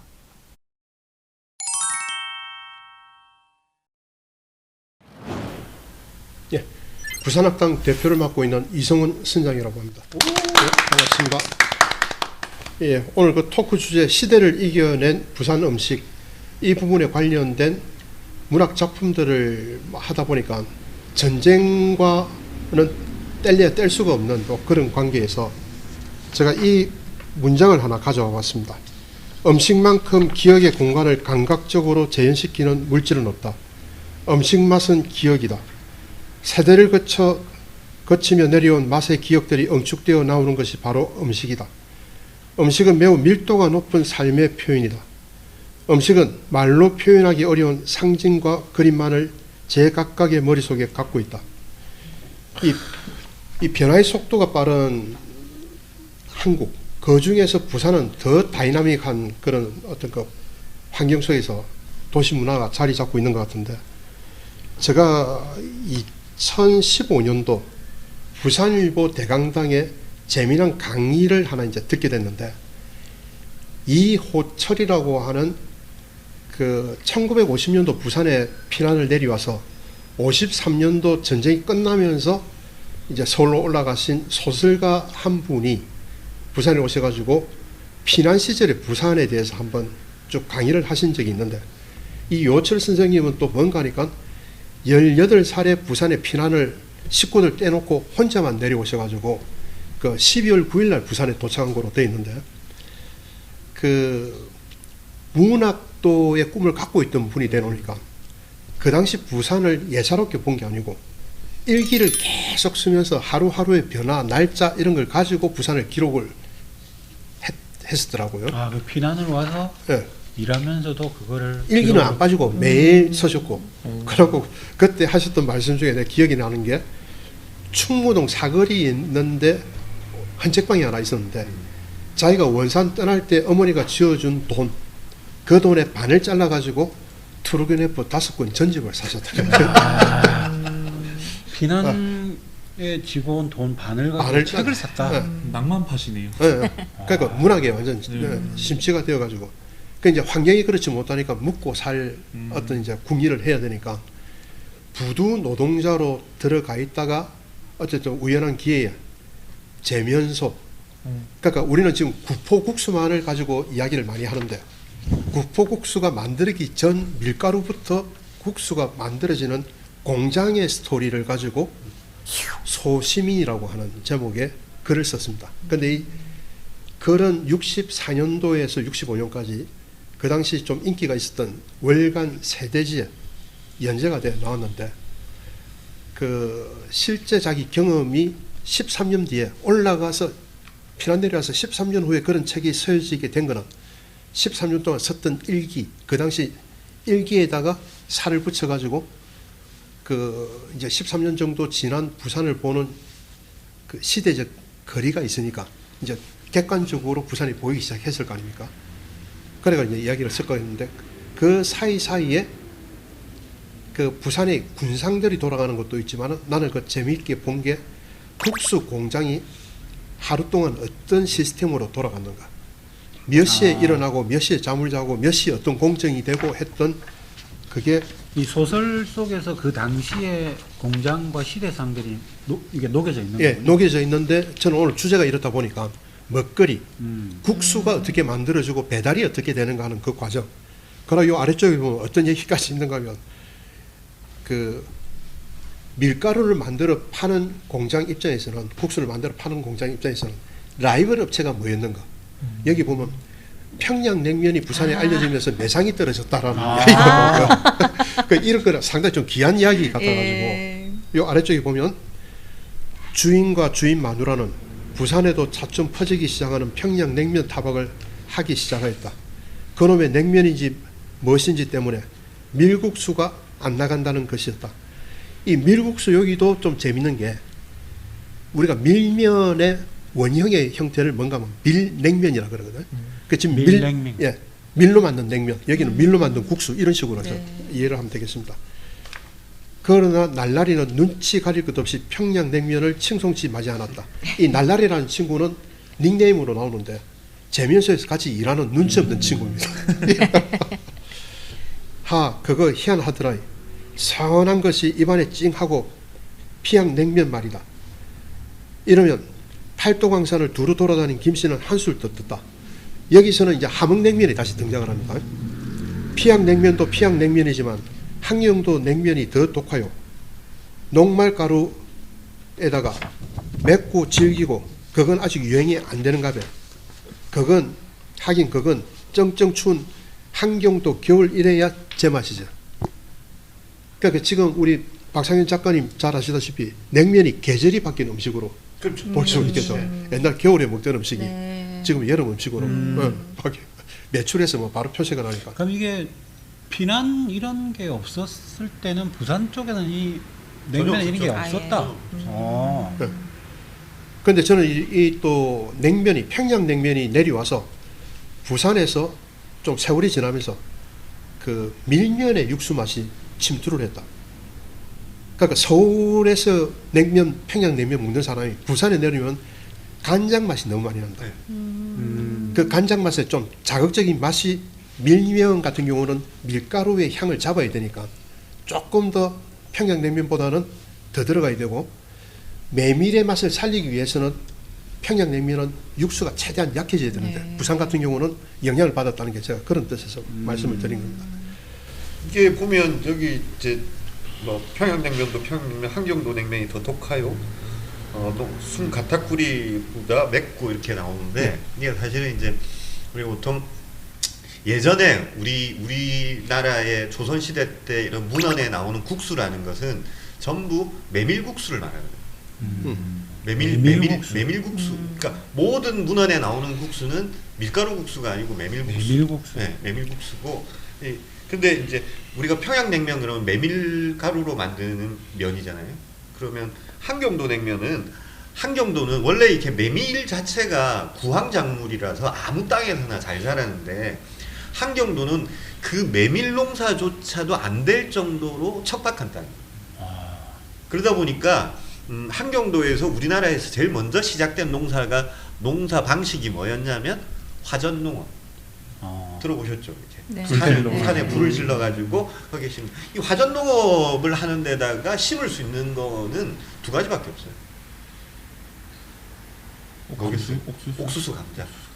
네. 그래서 이 감자를 가지고 감자에서 전분을 추출해가지고 낸 게 이 바로 함흥냉면. 그래서 녹말로 만드는 게 바로 이 녹말을 북한 사투리가 녹마거든요. 그래서 함경도 국수는 함경도 국수는 녹마국수라고 하죠. 그러니까 녹말국수라는 뜻입니다. 녹마. 그리고 요 중간에 보면 또 재밌는 게 그 3시쯤 이게 오후 3시쯤 되면 다음 날 일의 단돌이 같은 잡일이 있고 5시쯤이면 저녁을 먹고 잠자리에 드는 것이다. 이 그 당시 제면소 직원들이 저녁 잠자리 드는 게 5시에 잠을 자야 다음 날 국수 다 만들고 그 국수 배달 나가는 시간에 맞춰가지고 할 수 있는 요게 타이밍이 이래 되는 거예요. 이 소시민에서 되게 재밌는 게 뭐냐면 이 국수는 무슨 국수냐면 생면이에요. 생면. 건조국수가 아니라 건조국수가 아니라 면을 뽑아가지고 이게 옛날에 그 나무 상자 있죠. 거기다가 면을 담아가지고 이렇게 이제 새벽에 딱 만들어가지고 아침 장사 시작하기 전에 이 사람 새벽에 배달까지 다 끝내야 됩니다. 그러면 이제 국수 이렇게 끓여가지고 그러니까 이건 마른 국수가 겉면이 아니고 생면. 그 뭐 일본 우동집에서 보는 그런 면. 그런 생면. 네. 보통 우리가 요새 일본식 라면 같은 게 보통 생면으로 끓이잖아요. 그거하고 똑같은 거라고. 그 다음에 이제 소시민에 나오는 이 제면소가 그 바로 옆에서 초등학교를 다녔던 김종애 시인이 부산 초장 제면소라는 이름으로 시를 쓴 게 있어가지고 이 재밌는 연결이 될 것 같아가지고 제가 그러니까 연결해봤습니다. 한 분은 피난 시절에 제면소에서 일을 했고 예. 한 분은 한 100m 떨어진 초등학교를 다녔고 서로 있을 때는 몰랐는데 서울에 올라가서 얘기를 하다 보니까 니 그 자리에서 그걸 했나? 내가 앞에 있었는데 이제 이런 식으로 해가지고 그걸 소재로 해서 이제 쓴 겁니다. 부산시 서구 초장동 상가 75번지 아버지가 늘판지로 지은 바람막이 북향집. 밤에는 참마산이 내리와 달처럼 울타리를 치고 낮에는 영도섬이 가까이 다가와 젖을 물려주던 바다. 토성국민학교 4학년 나는 학교가 싫어서 무단결석. 충무동 바닷가 징계장에서 사촌형과 새가죽 공작 재료를 뒤졌다. 여기 혹시 징계장이라는 말 아시는 분 있습니까? 뭐 이게 장터 이름입니까? 이게 한 나이 60 전으로 해가지고 아는 분 모르는 분 이래 나눠지는데 징계장이 쓰레기 하치장식으로 지금 충무동 골목시장에서 송도 쪽으로 쭉 가면서 공동어시장이 있는 거기까지가 그 쓰레기 더미로 있었고 그때 온 것들에 이제 이 쓰레기에서 뭐 골라내는 그런 걸 한 거예요.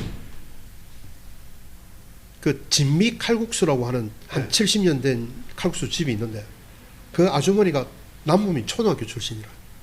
그러니까 이제 이런 용어들 옛날에 어떤 환경이었는가 거기도 보면 매립되고 이러면서 뭐가 많이 바뀌었는데 그런 그 기억들을 그 칼국수집 사장님이 잘하고 있어. 어떻게 칼국수집 사장님 출신 초등학교까지 아십니까?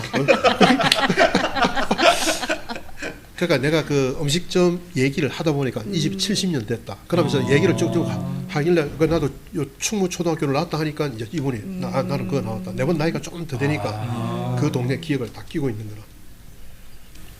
그 아래쪽에 이래 보면 1951년 피난 수도 부산의 초장동 비알 스칠 듯 말 듯 초장동과 완월동, 충무동의 경계 아랫동네 초장 재면소에서 20살의 예비작가 이호철은 국수 가락을 뽑고 있었다. 이게 아까 연도 계산을 해보니까 자기 4학년 20살 요때 일을 하고 있었는데 이런 걸 이렇게 연결하고 있는 거예요.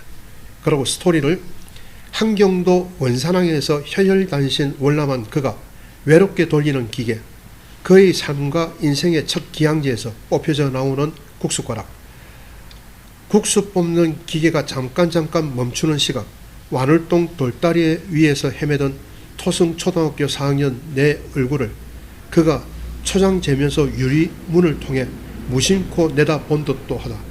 제가 이 시의 느낌, 아까 그 소설 속의 이 느낌을 가지고 그 동네를 가서 계속 뺑뺑이를 돌면서 그 재면소 있었던 자리, 그러고 저보다 먼저 선행해서 그 초량 재면소를 찾아가서 글을 썼던 이분들은 그 데이터를 뽑아보니까 그 재면소가 당시 부산에서 최고의 매상을 올렸던 재면소로 그 표현한 것들이 있더라고요. 함경도 원산항에서 혈혈단신 월남한 그가 외롭게 돌리는 기계 그의 삶과 인생의 첫 기항지에서 뽑혀 나오는 국숫가라. 야, 그러면서 완을동 돌다리 위에서 헤매던 토성초등학교 4학년 내 얼굴을 무심코 내다본 듯도 하다. 야, 흔히 기시감이 다 느껴지는. 그러니까 그 장소에 가서 이런 느낌을 내가 가져보려고 하는 뺑뺑이를 계속 돌아죠.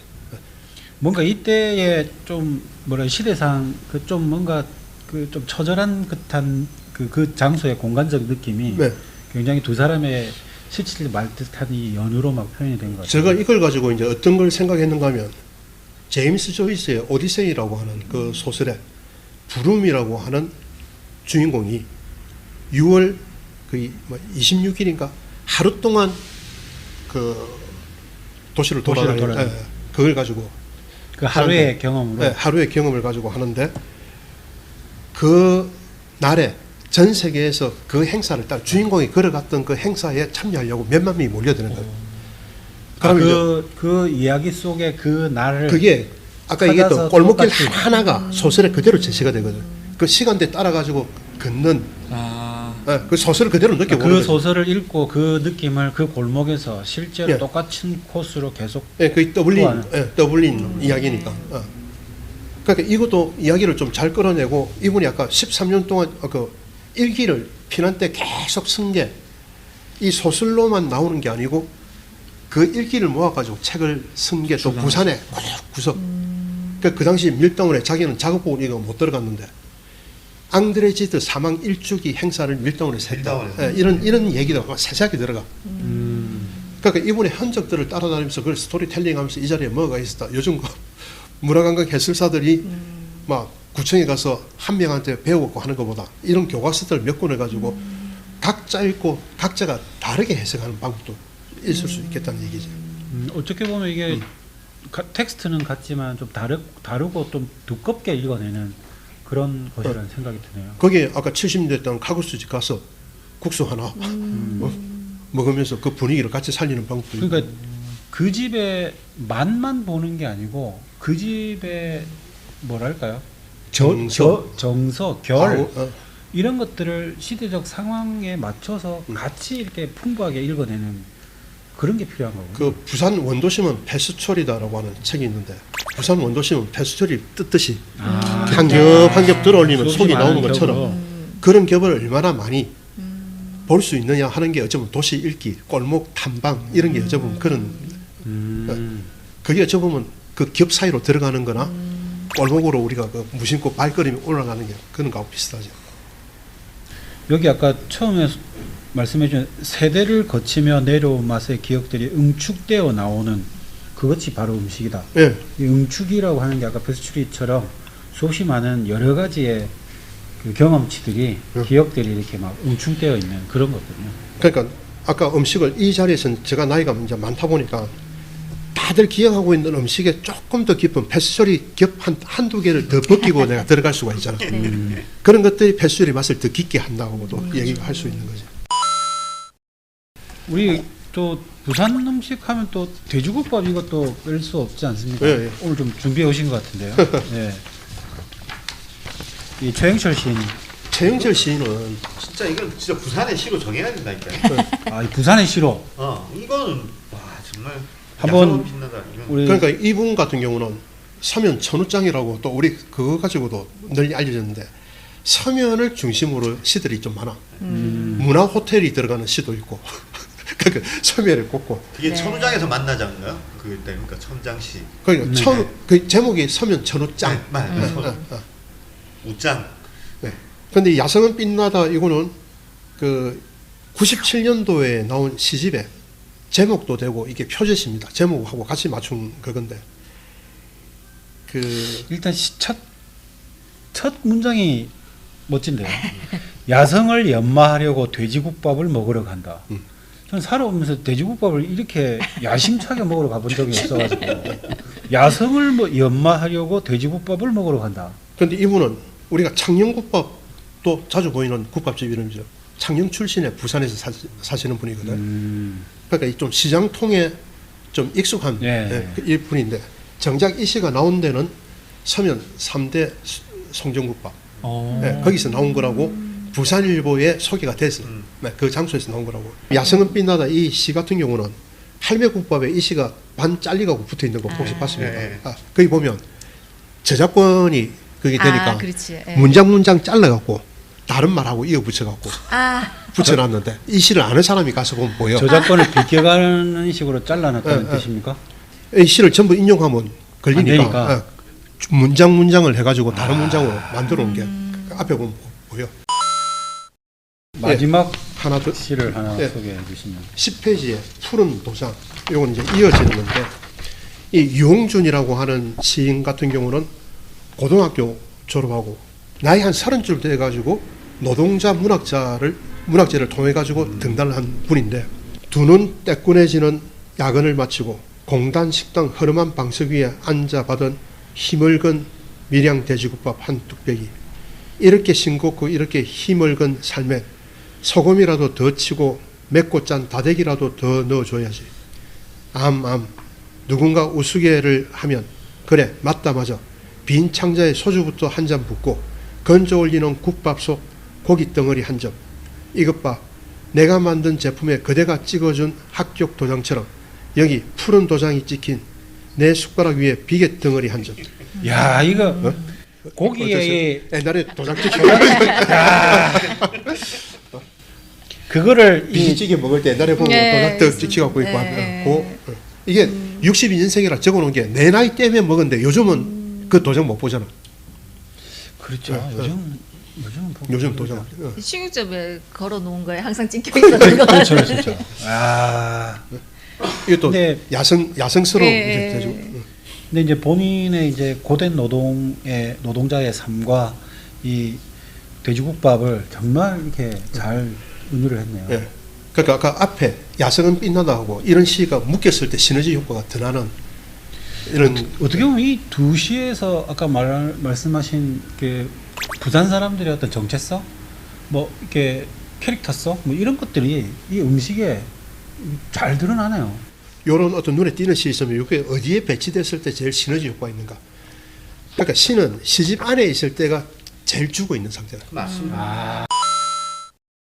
요번에 제가 이런 작업을 주제로 이전부터 소소하게 아주 작게는 뽑아가지고 짤막짤막하게 했는데 이런 주제로 가지고 하다 보니까 그 어떤 이벤트성으로 부산의 작가들 모아갖고 이 주제로 글 하나씩 써가지고 책 하나 묶어낸 이런 것보다는 현재 나와 있는 것 중에서 생명력을 발휘 못하고 있는 것들이 너무나 많이 있다. 이런 것들을 끄집어내가지고 어쩌면 좀 그런 걸 좀 자연스럽다고 해야 되나? 인위적이지 않고 그런 것에 스토리를 갖다 붙이는 작업이 좀 그 조직적 전문가들에 의해서 조직적으로 하면 상당한 시너지 효과가 있겠다라는 그런 생각을 해봤습니다. 자, 여기까지 하겠습니다. 고맙습니다. 네, 이상훈 선장님 시와 문학으로 만나보는 부산 음식 어떠셨습니까? 이상훈 선장님은 뵐 때마다 저는 거미줄 생각이 납니다. 이분은 정말 키워드 하나만 이렇게 딱 던져 받으시면요. 이야기가 무궁무진하게 풀어집니다. 그 끝이 도대체 어디까지인지 알 수 없을 정도로 정말 방대한 지식을 갖고 계십니다. 정말 이분과 함께 얘기를 하면 정말 지식의 바다에서 마음껏 헤엄치는 것 같은 느낌을 주시는 분입니다. 댓글에서 어떤 분들이 제가 하는 말과 영상이 조금 차이가 있다. 말이 먼저 나오고 영상이 조금 뒤에 나오는 것 같다라고 해주셨는데 지금도 혹시 그런가요? 장비를 조금 세팅을 바꿔보고 그걸 조금 줄이려고 노력하고 있습니다. 불편 있으시면 댓글로 말씀을 해주시기 바랍니다. 시와 문학에 나타나는 부산 음식, 부산 음식이 늘 언제나 맛있고 새롭다라는 이야기보다 좀 더 깊은 농후한 표현들을 시와 문학 속에서 만나보는 시간이었습니다. 특히 이 야성은 빛나다라고 하는 부산의 대표적 상징적 음식이죠. 이 돼지국밥을 둘러싸서 돼지국밥에 대해서 이토록 적절하게 표현을 한 분이 있으실까 정말 놀랐습니다. 우리 부산 음식에 대한 이야기들은 좀 더 다양한 방법과 색다른 조명을 통해서 우리가 즐겨 먹었던 음식이 갖고 있었던 그 깊이 있는 맛들을 다시 한번 음미해 볼 시간이 필요한 것 같습니다. 지금은 여러분들 2020 부산학 포럼 스트리밍 방식으로 새롭게 진행되고 있는 2020 부산학 포럼을 함께 하고 계십니다. 유튜브 부산 위키를 통해서 생중계 진행 중에 있고요. 카카오톡 오픈 채팅방 2020 부산학 포럼을 통해서 함께 진행되고 있습니다. 여러분들 댓글 많이 참여해 주시고 있으셔서 너무 감사합니다. 우리 부산 위키도 앞으로도 계속 좋은 컨텐츠 여러분들 함께 하겠습니다. 구독과 좋아요 버튼 함께 해주시길 부탁드립니다. 자, 오늘 저희가 준비한 네 번째 순서, 전국으로 방송을 통해서 많은 분들에게 알려져 있죠. 우리 부산이 낳은 아주 대단한 막칼럼니스트 박상현 작가가 준비했습니다. 이분도 조금 색다른 접근인데요. 부산 음식에 대한 지도로 본 부산 음식입니다. 부산 음식에 대한 여러 가지의 조명 방법이 있겠습니다만 우리가 사회과 무도에서나 봤던 그 지도를 가지고 부산 음식이 어떻게 형성되고 변천되고 발전해 왔는지를 설명해 주신답니다. 우리 막칼럼니스트 박상현 작가가 준비한 지도로 본 부산 음식 함께 하시겠습니다.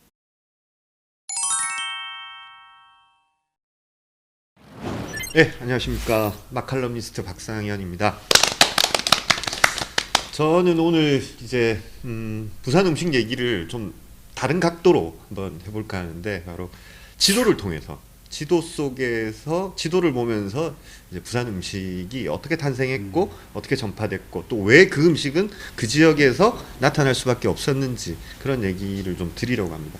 그 음식 얘기하면서 지도로 접근하는 건 좀 굉장히 생소하고 낯섭니다. 그렇죠. 예, 제가 예전에 학교 다닐 때 약간 사회과 부도 있다니까.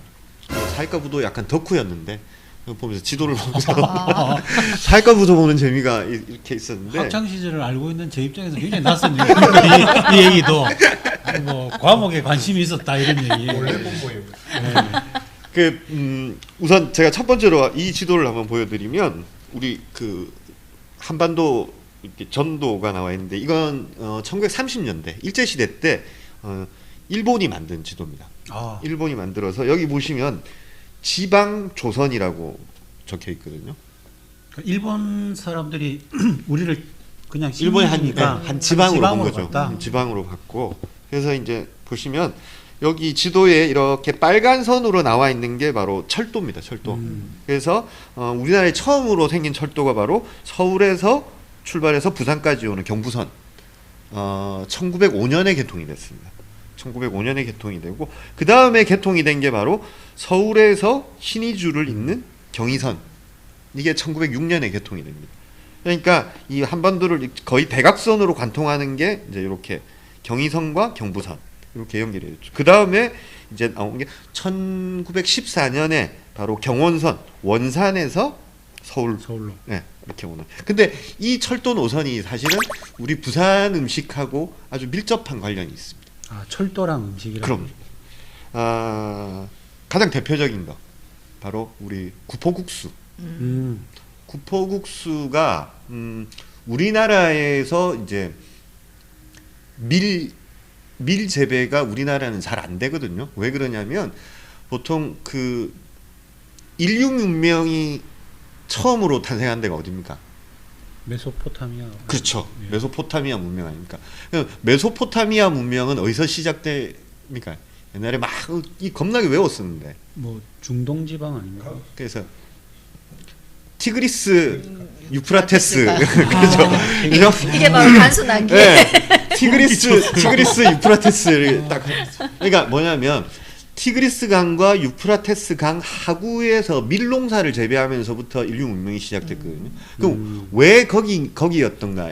밀농사는 기본적으로 건조한 지역에서 잘 됩니다. 아, 물이 많은 데가 아니고요. 네, 건조한 지역. 근데 우리나라는 밀을 재배하기에는 너무 습한 거죠. 그래서 우리는 오히려 물을 가둬서 농사를 짓는 쌀 농사가 발달했고, 밀농사는 물을 가두지 않거든요.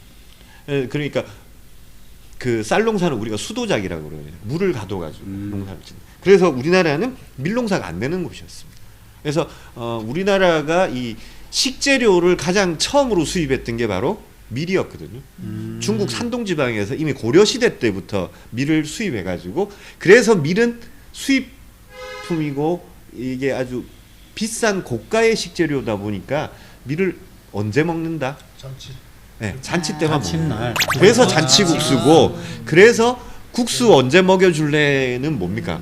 결혼. 네, 너 언제 결혼하냐는 거잖아요. 그러니까 이게 고려 시대 때부터 밀은 경사스러운 날, 잔치 때나 먹는 거였거든요. 그래서 이게 잔치국수라는 말이 붙고, 그다음에 결혼식 언제 하냐가 바로 국수 언제 먹여줄 것이냐, 이런 게 그러니까 요즘처럼 뭐 이렇게 가볍게 한 끼 먹는 정도 그게 그런 게 아니에요. 네, 특별한 날에만 먹는. 아주 특별한 날에만 먹는데, 문제는 이 일제 강점기에 일본 사람들이 이제 이 그 우리나라 전체에서 물자들을 수탈해 가기 시작하지 않습니까? 그러니까 일본에서 맨 처음 한 게 뭐냐면 그 경지 정리 사업이었거든요. 그러니까 쌀을 많이 수탈해 가기 위해서 농경지를 전부 다 이제 지금처럼 네모 반듯하게 만들고 이렇게 했던 게 전부 다 쌀 생산량을 늘리기 위해서. 그다음에 뭐 우리가 지금 뭐 구룡포, 목포, 그다음에 울산 뭐 이런 곳들이 일제 강점기 때 일본의 선단들, 대형 선단들이 와가지고 우리 연안의 어떤 수산물들을 수탈해 갔고 이렇게 해갔었는데, 일본 사람들은 그 예전부터 밀을 굉장히 좋아했거든요. 왜? 우동을 먹으니까. 우동을 먹으니까 일본 사람들이 밀을 굉장히 많이 재배했는데, 이 조선에서 한반도에서 밀도 수탈해 가려고 하니까 밀농사가 되는 데가 없는. 근데 유일하게 얘들이 보니까 이 한반도에서 밀이 가능한 게, 밀을 대량으로 재배할 수 있는 곳이 바로 이 황해도의 사리원이었던 거예요. 그러니까 이 사리원은 바로 이 경의선이 지나는 곳이었. 여기에 사리원이 여기 딱 있거든. 그러다 보니까 밀을 가져가기가 좋은 거지. 여기서 밀을 수확해가지고 이렇게 경의선을 타고 경부선을 타고 이렇게 오는데, 우리가 보통 이 경부선의 종점은 부산역이라고 생각하잖아요. 근데 부산역은 뭐의 종점이냐면 사람의 종점이거든요. 아, 물자의 종점은 구포역이었어요. 아, 구포역. 네, 그러니까 이 사리원에서 재배된 밀은 딱 구포역에 다 내리는 거지. 그러다 보니까 구포에는 전부 이제 이렇게 밀이 쌓이기 시작하는데, 일본 사람들이 이걸 밀을 가져가려고 하니까, 밀을 그냥 가져가는 도중에 썩기도 하고 이렇게 하니까 뭐 해야 됩니까?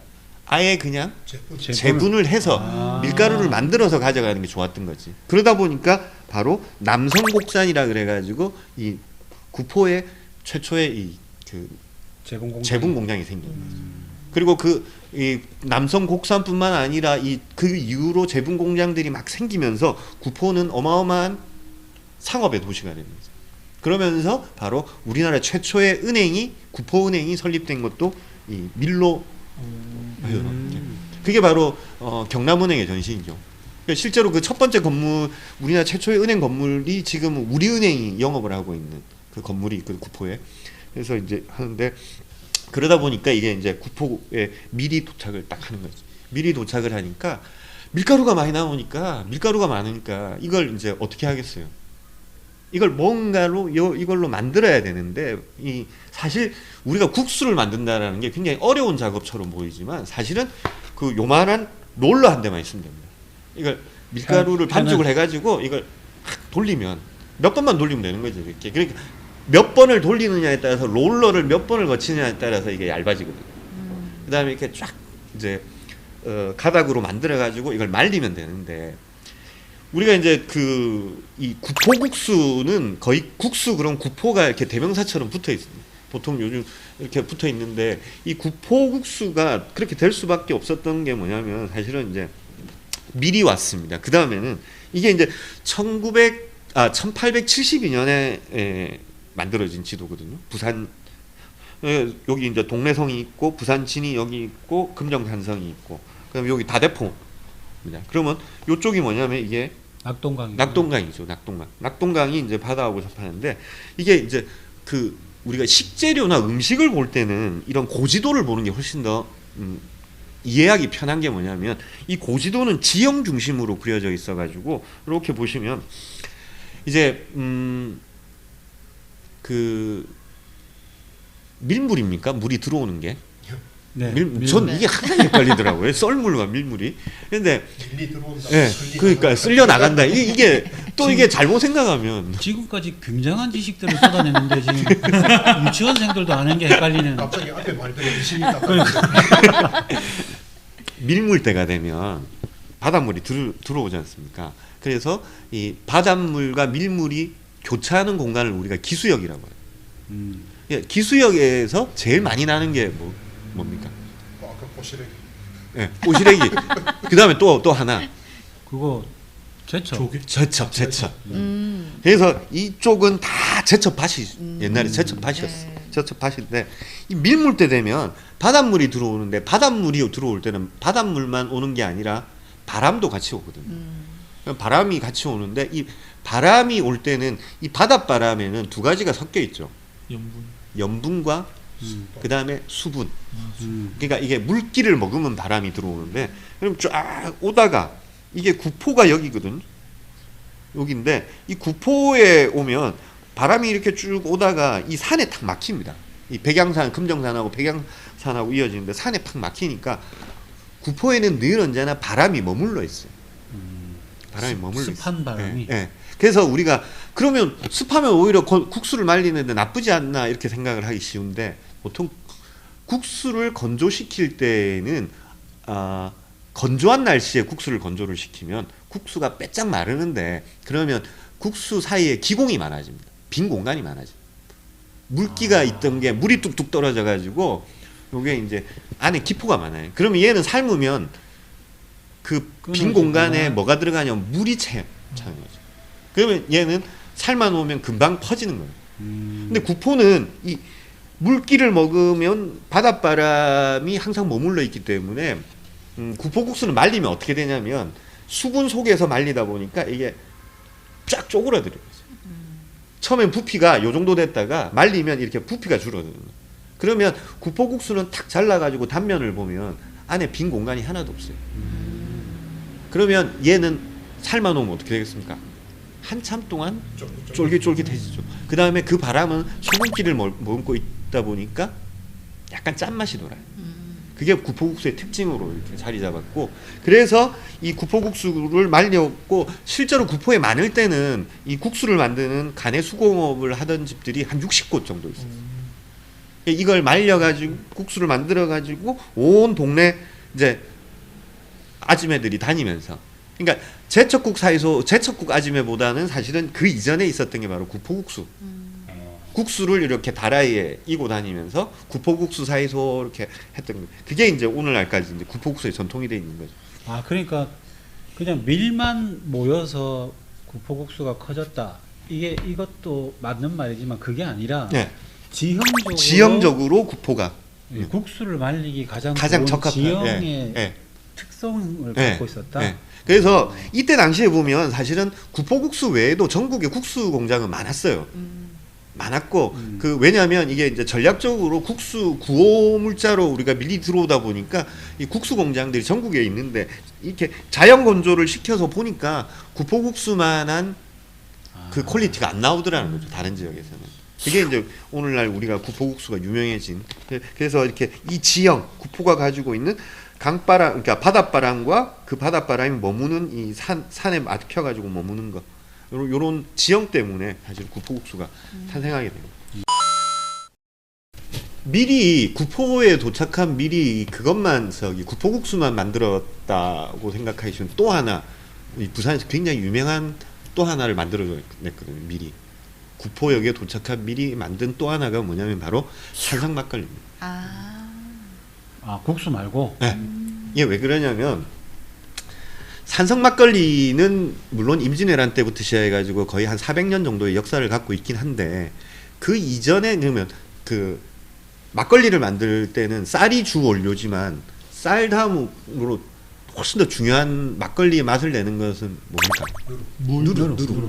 누룩을 만들어야 되는데 원래 산성 막걸리를 만들던 누룩은 보리 누룩이었어요. 보리를 쪄서 이렇게 이제 곰팡이를 입혀가지고 누룩을 만들었는데 이게 보리 누룩이 보리가 이렇게 만들어 보니까 그렇게 맛있지가 않거든요.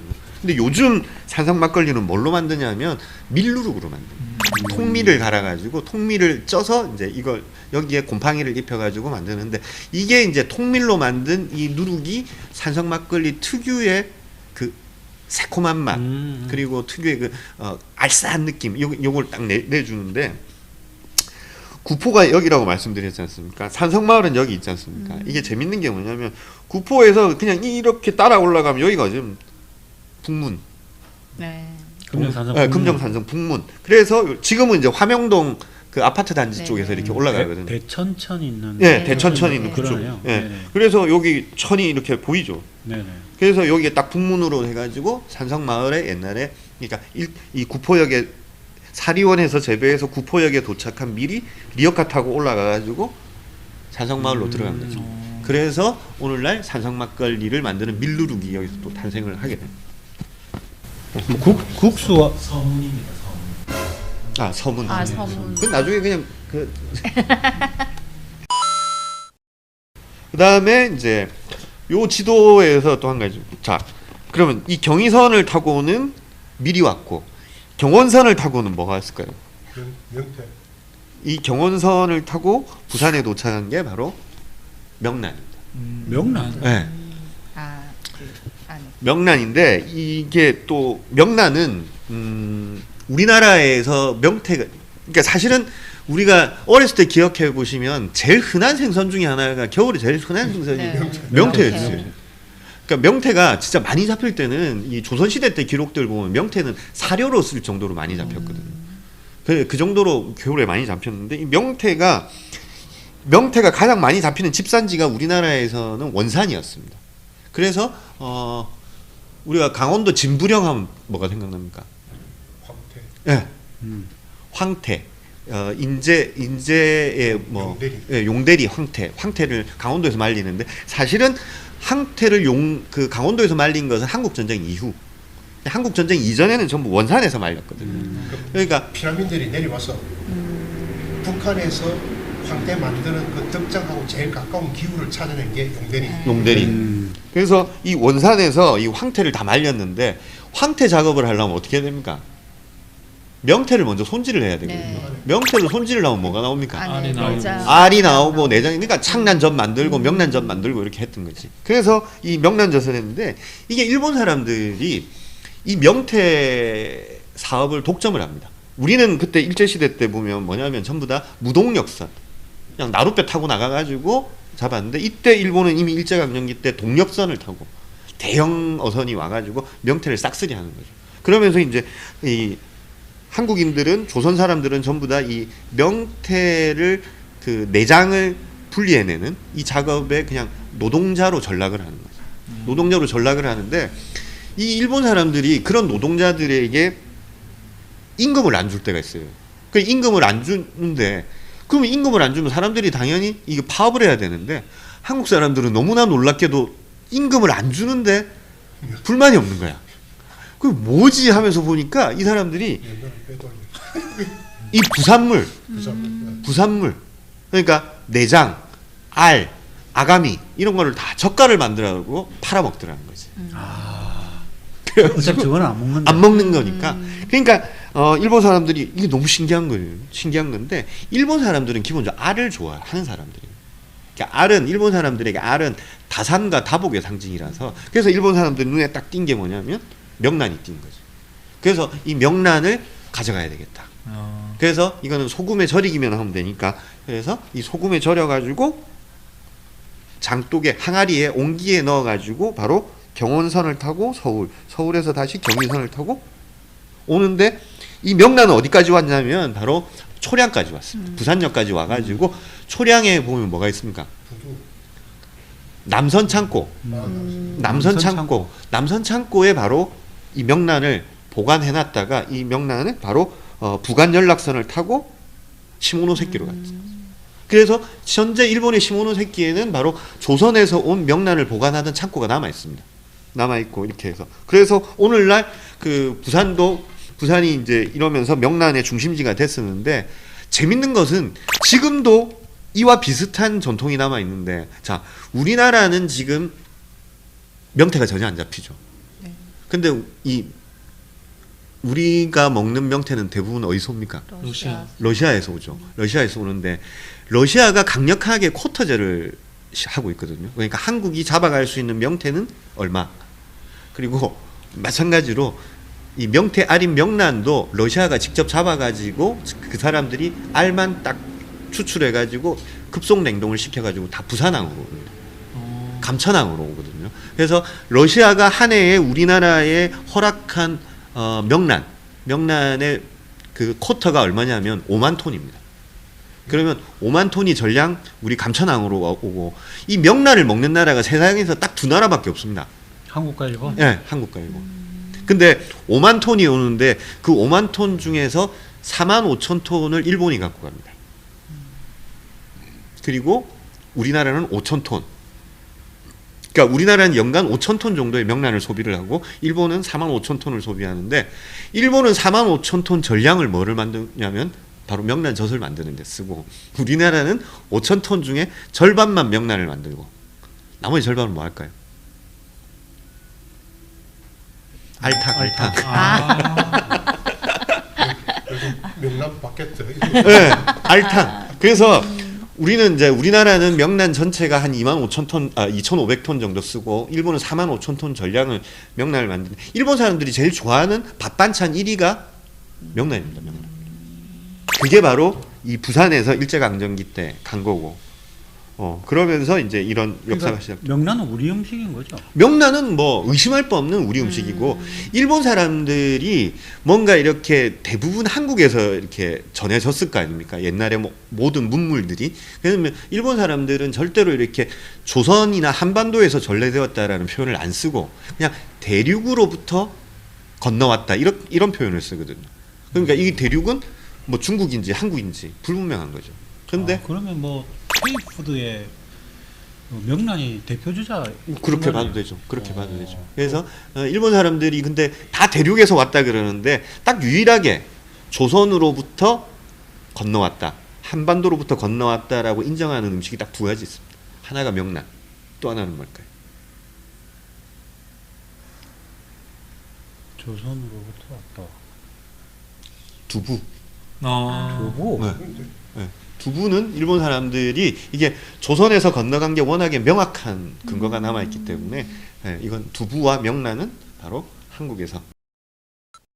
저는 이제 이렇게 일부러 이 지도를 그 1930년대 지도를 가져오는 게 우리는 자꾸 이렇게 뭔가 근대 일본의 이렇게 일제강점기 이런 것들 자꾸 아픈 역사로만 생각을 하고 상처로만 생각을 하는데 저는 좀 이런 과거들을 우리가 좀 더 적극적으로 그리고 근대의 유산을 가장 많이 물려받은 도시가 바로 부산입니다. 그래서 부산은 사실은 이 근대를 어떻게 해석하고 어떻게 발굴해내느냐에 따라서 굉장히 다양한 이야기들이 이 속에 숨어 있다 이렇게 보시면 될 것 같습니다.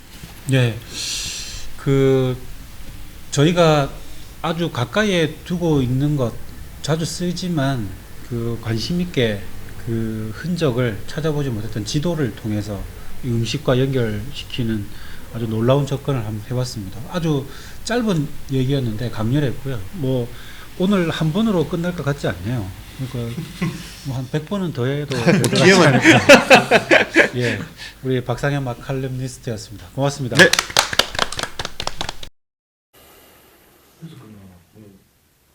네. 박상현 칼럼니스트의 지도로 본 부산 음식 보셨습니다. 자, 굉장히 그 부산 음식을 설명하는 방식 중에 좀 색다른 주제였죠. 여러분들 한번 관심 가져보시고요. 박상현 작가가 지도를 통해서 이렇게 부산 음식을 설명하는 것들을 시리즈로 한번 준비해 보겠다고 이 녹화를 마치고 약속을 하셨습니다. 다음번 한번 기대해 봐 주시길, 이어지는 이야기를 한번 기대해 봐 주셔도 좋을 것 같습니다. 우리 좀 뒤늦게 유튜브 시청을 시작하신 김은숙 대표님, 저희가 녹화했던 장소에 스페이스 대표 김은숙 대표님께서 댓글을 좀 전에 올리신 게 하나 있는데요. 제가 한번 읽어봐 드릴게요. 이런 말씀 남기셨어요. 역시 음식은 먹는다는 것은 기억을 먹는다는 것이라고 남기셨는데 참 좋은 말씀 같습니다. 실제로 우리 음식에 대한 것들은 아는 만큼 본다. 그래서 많은 정보와 이 기호, 취향에 대한 수집들이 굉장히 많이 하고 계시죠. 근데 본인에 대한 기억과 그 장소와 그 맛에 대한 경험들을 공유하는 것도 음식을 또 다르게 오랫동안 즐기는 새로운 면모 같습니다. 저희가 오늘 준비한 얘기는 여기까지 총 4가지의 큰 꼭지로 준비를 해드렸고요. 참여했던 5분이 이 녹화를 마치시면서 전체적으로 마지막으로 소회를 남긴 마지막 얘기가 남아 있습니다. 한번 들어보시겠습니다. 부산에서 방송하는 박상원입니다. 와, 진짜 오늘 제가 음식 이야기를 태어나가지고 이렇게 오랫동안 해본 적이 처음이라. 근데 이제 저희는 굉장히 길게 찍었는데 보시는 분들은 뭐 어느 정도로 편집이 되어 있는지 아직 저는 뭐 안 봐서 잘 모르겠습니다만은, 저도 사실은 돌이켜보면 제가 하는 대화 중에 대부분이 저는 음식과 관련된 이야기였던 것 같습니다. 뭐 오랜만에 친구 만나도 밥은 묻는지부터 물어보기 시작하고, 그 다음에 뭐 늘 하루의 고민이 오늘은 뭘 먹을 것인가. 근데 또 이렇게 저는 먹기만 하고 뭐 메뉴 중심으로 음식 얘기를 했다면 오늘은 정말 다양한 음식 얘기를 했거든요. 그래서 뭐 쭉 다 보신 분들은 아시겠지만, 먼저 우리 음식과 시와 문학을 연결시켜서 말씀을 해주신, 너무 오늘 또 멋있는 말씀 많이 해주셨는데, 이성훈 선생님, 예, 오늘 뭐 쭉 한번 같이 해보시니까 어떠시던가요? 예, 나름 준비를 하다 보니까 이게 양이 너무 방대하다고 해야 되나? 그래 짧게 음식 2가지만 끊고, 또 그 중에 다 가지치고 여기서 뭐 이야기할 만한 주제, 시하고 문학 작품 짧게 해가지고 가져왔는데, 앞으로 이 분야를 가지고 부산 음식을 한번 다시 돌이켜보는 그런 기회로 한번 살려봤으면 하는 그런 바람이 있습니다. 네. 우리 옆에 또 우리 인기 스타 지우진 선생님 어떻게? 저도 이야기를 하려고 왔는데 네. 너무 재미난 이야기를 많이 해주셔서 너무 잘 들었고, 이게 확실히 음식이란 게 사람 배만 불리는 게 아니라 기억도 같이 불리는구나 많이 느끼고 많이 배우고 가는 것 같습니다. 예, 저는 사실 부산에서 태어나고 지금까지 짧게 여행을 간 걸 빼고는 부산을 벗어난 적이 없고, 부산에서 학교도 다 나왔는데, 오늘 정말 나이도 어린 우리 지우준 님 덕분에 저는 그 골목의 역사 같은 걸 하나도 몰랐는데 정말 저한테 유익한 시간이었습니다. 감사합니다. 다시 한번 감사드리고요. 우리 또 박상현 마칼럼니스트, 와, 지도 그런 학구적인 분이셨다니. 오늘 어떠셨습니까? 그 부산 음식은 참 정말 스토리가 이렇게 너무 많은 이 음식. 그리고 부산은 사실 뭐 조선부터 시작해가지고 일제강점기, 그리고 또 아주 이렇게 현대사에서도 늘 부산은 굉장히 역동적인 도시였는데, 그 역동적인 도시가 항상 보면 그 변곡점마다 음식 하나씩을 이렇게 탄생을 시켜놨었어요. 그래서 부산의 어떤 역사의 변곡점에는 항상 음식이 같이 했고, 그래서 저는 이제 그 부분을 좀 말씀을 드리려고 했었는데, 오늘 우리 사먹사전, 그리고 선장님 이렇게 다양한, 그리고 또 우리 서정우 씨 이렇게 해가지고 다양한 관점에서 또 음식 얘기를 하니까 훨씬 더 풍성해진 그런 느낌이어가지고, 저는 오늘 전체가 사실은 프롤로그, 앞으로 이걸 본격적으로 하나씩 풀어서 해야 되겠다, 그런 느낌입니다.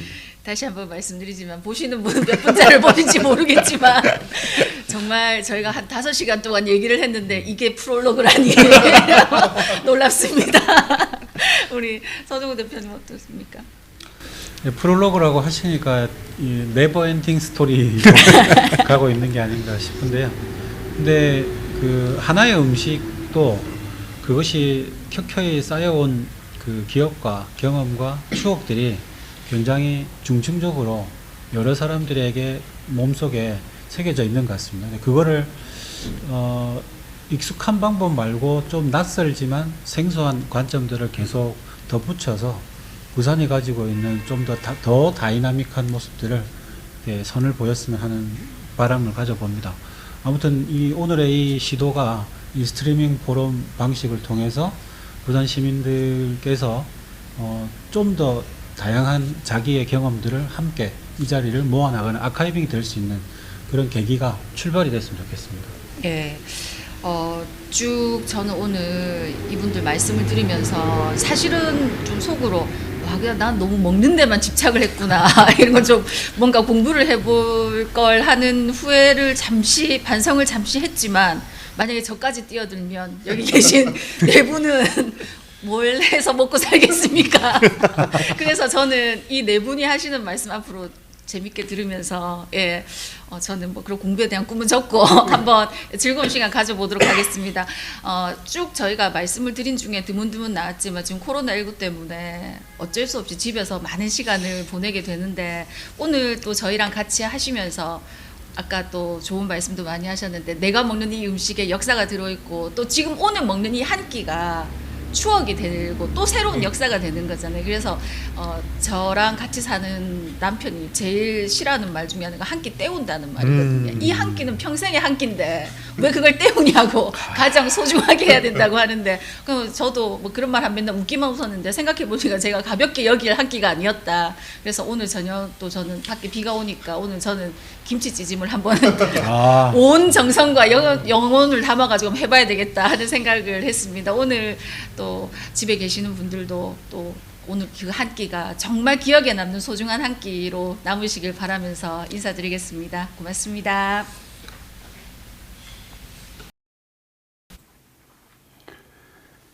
예, 스트리밍 방식이라는 새로운 방법으로 시도한 2020 부산학 포럼. 저희가 준비한 내용은 여기까지입니다. 어떻게 보셨습니까? 저희도 새로운 시대에 새로운 기준을 만들기 위해서 여러 가지로 고민을 많이 한 결과인데요. 여러분들은 어떻게 보셨는지 잘 모르겠습니다. 부산학 연구센터에서 준비한 이 부산학 포럼은 오늘이 1편이고요. 모두 3편을 진행할 예정입니다. 앞으로 2편을 더 남겨놓고 있는데요. 오늘 방송을 보시면서 지적해 주신 낮 시간보다는 저녁 시간이 좋겠다라고 하는 부분은 저희도 다시 한번 검토해 보도록 하겠습니다. 좀 더 많은 분들이 좋은 주제로 함께 할 수 있도록 시간대 변경도 한번 고민해 보도록 하겠습니다. 저희가 스트리밍 방식이라고 하는 새로운 이 도전을 통해서 여러분들과 이 시대를 또 이겨나가는 하나의 방법들을 찾고자 했습니다. 첫 번째 주제는 시대를 이겨낸 부산 음식이라는 주제로 다뤄봤고요. 2편, 3편은 또 다른 주제로 여러분들과 함께 하도록 하겠습니다. 코로나19, 대한민국이 온 국민들이 함께 만들어 놓은 이 새로운 기준들이 세계의 표준이 되어가고 있어서 정말 뿌듯한 하루하루를 보내고 있습니다. 국민 모두의 참여가 이루는 쾌거가 아닌가 싶습니다. 부산학 연구센터도 새로운 기준을 만드는데 힘을 보태도록 하겠습니다. 포럼과 세미나도 다른 방식을 통해서 많은 분들과 함께 사회적 거리두기는 실천하면서 마음과 생각은 함께 가깝게 둘 수 있도록 최선의 노력을 다하도록 하겠습니다. 지금 여러분들이 보고 계시는 유튜브 부산위키 마지막으로 부탁드립니다. 구독과 좋아요 버튼 꼭 눌러주시기 부탁드립니다. 자, 지금까지 2020 부산학 포럼 1편 시대를 이겨낸 부산 음식이었습니다. 고맙습니다.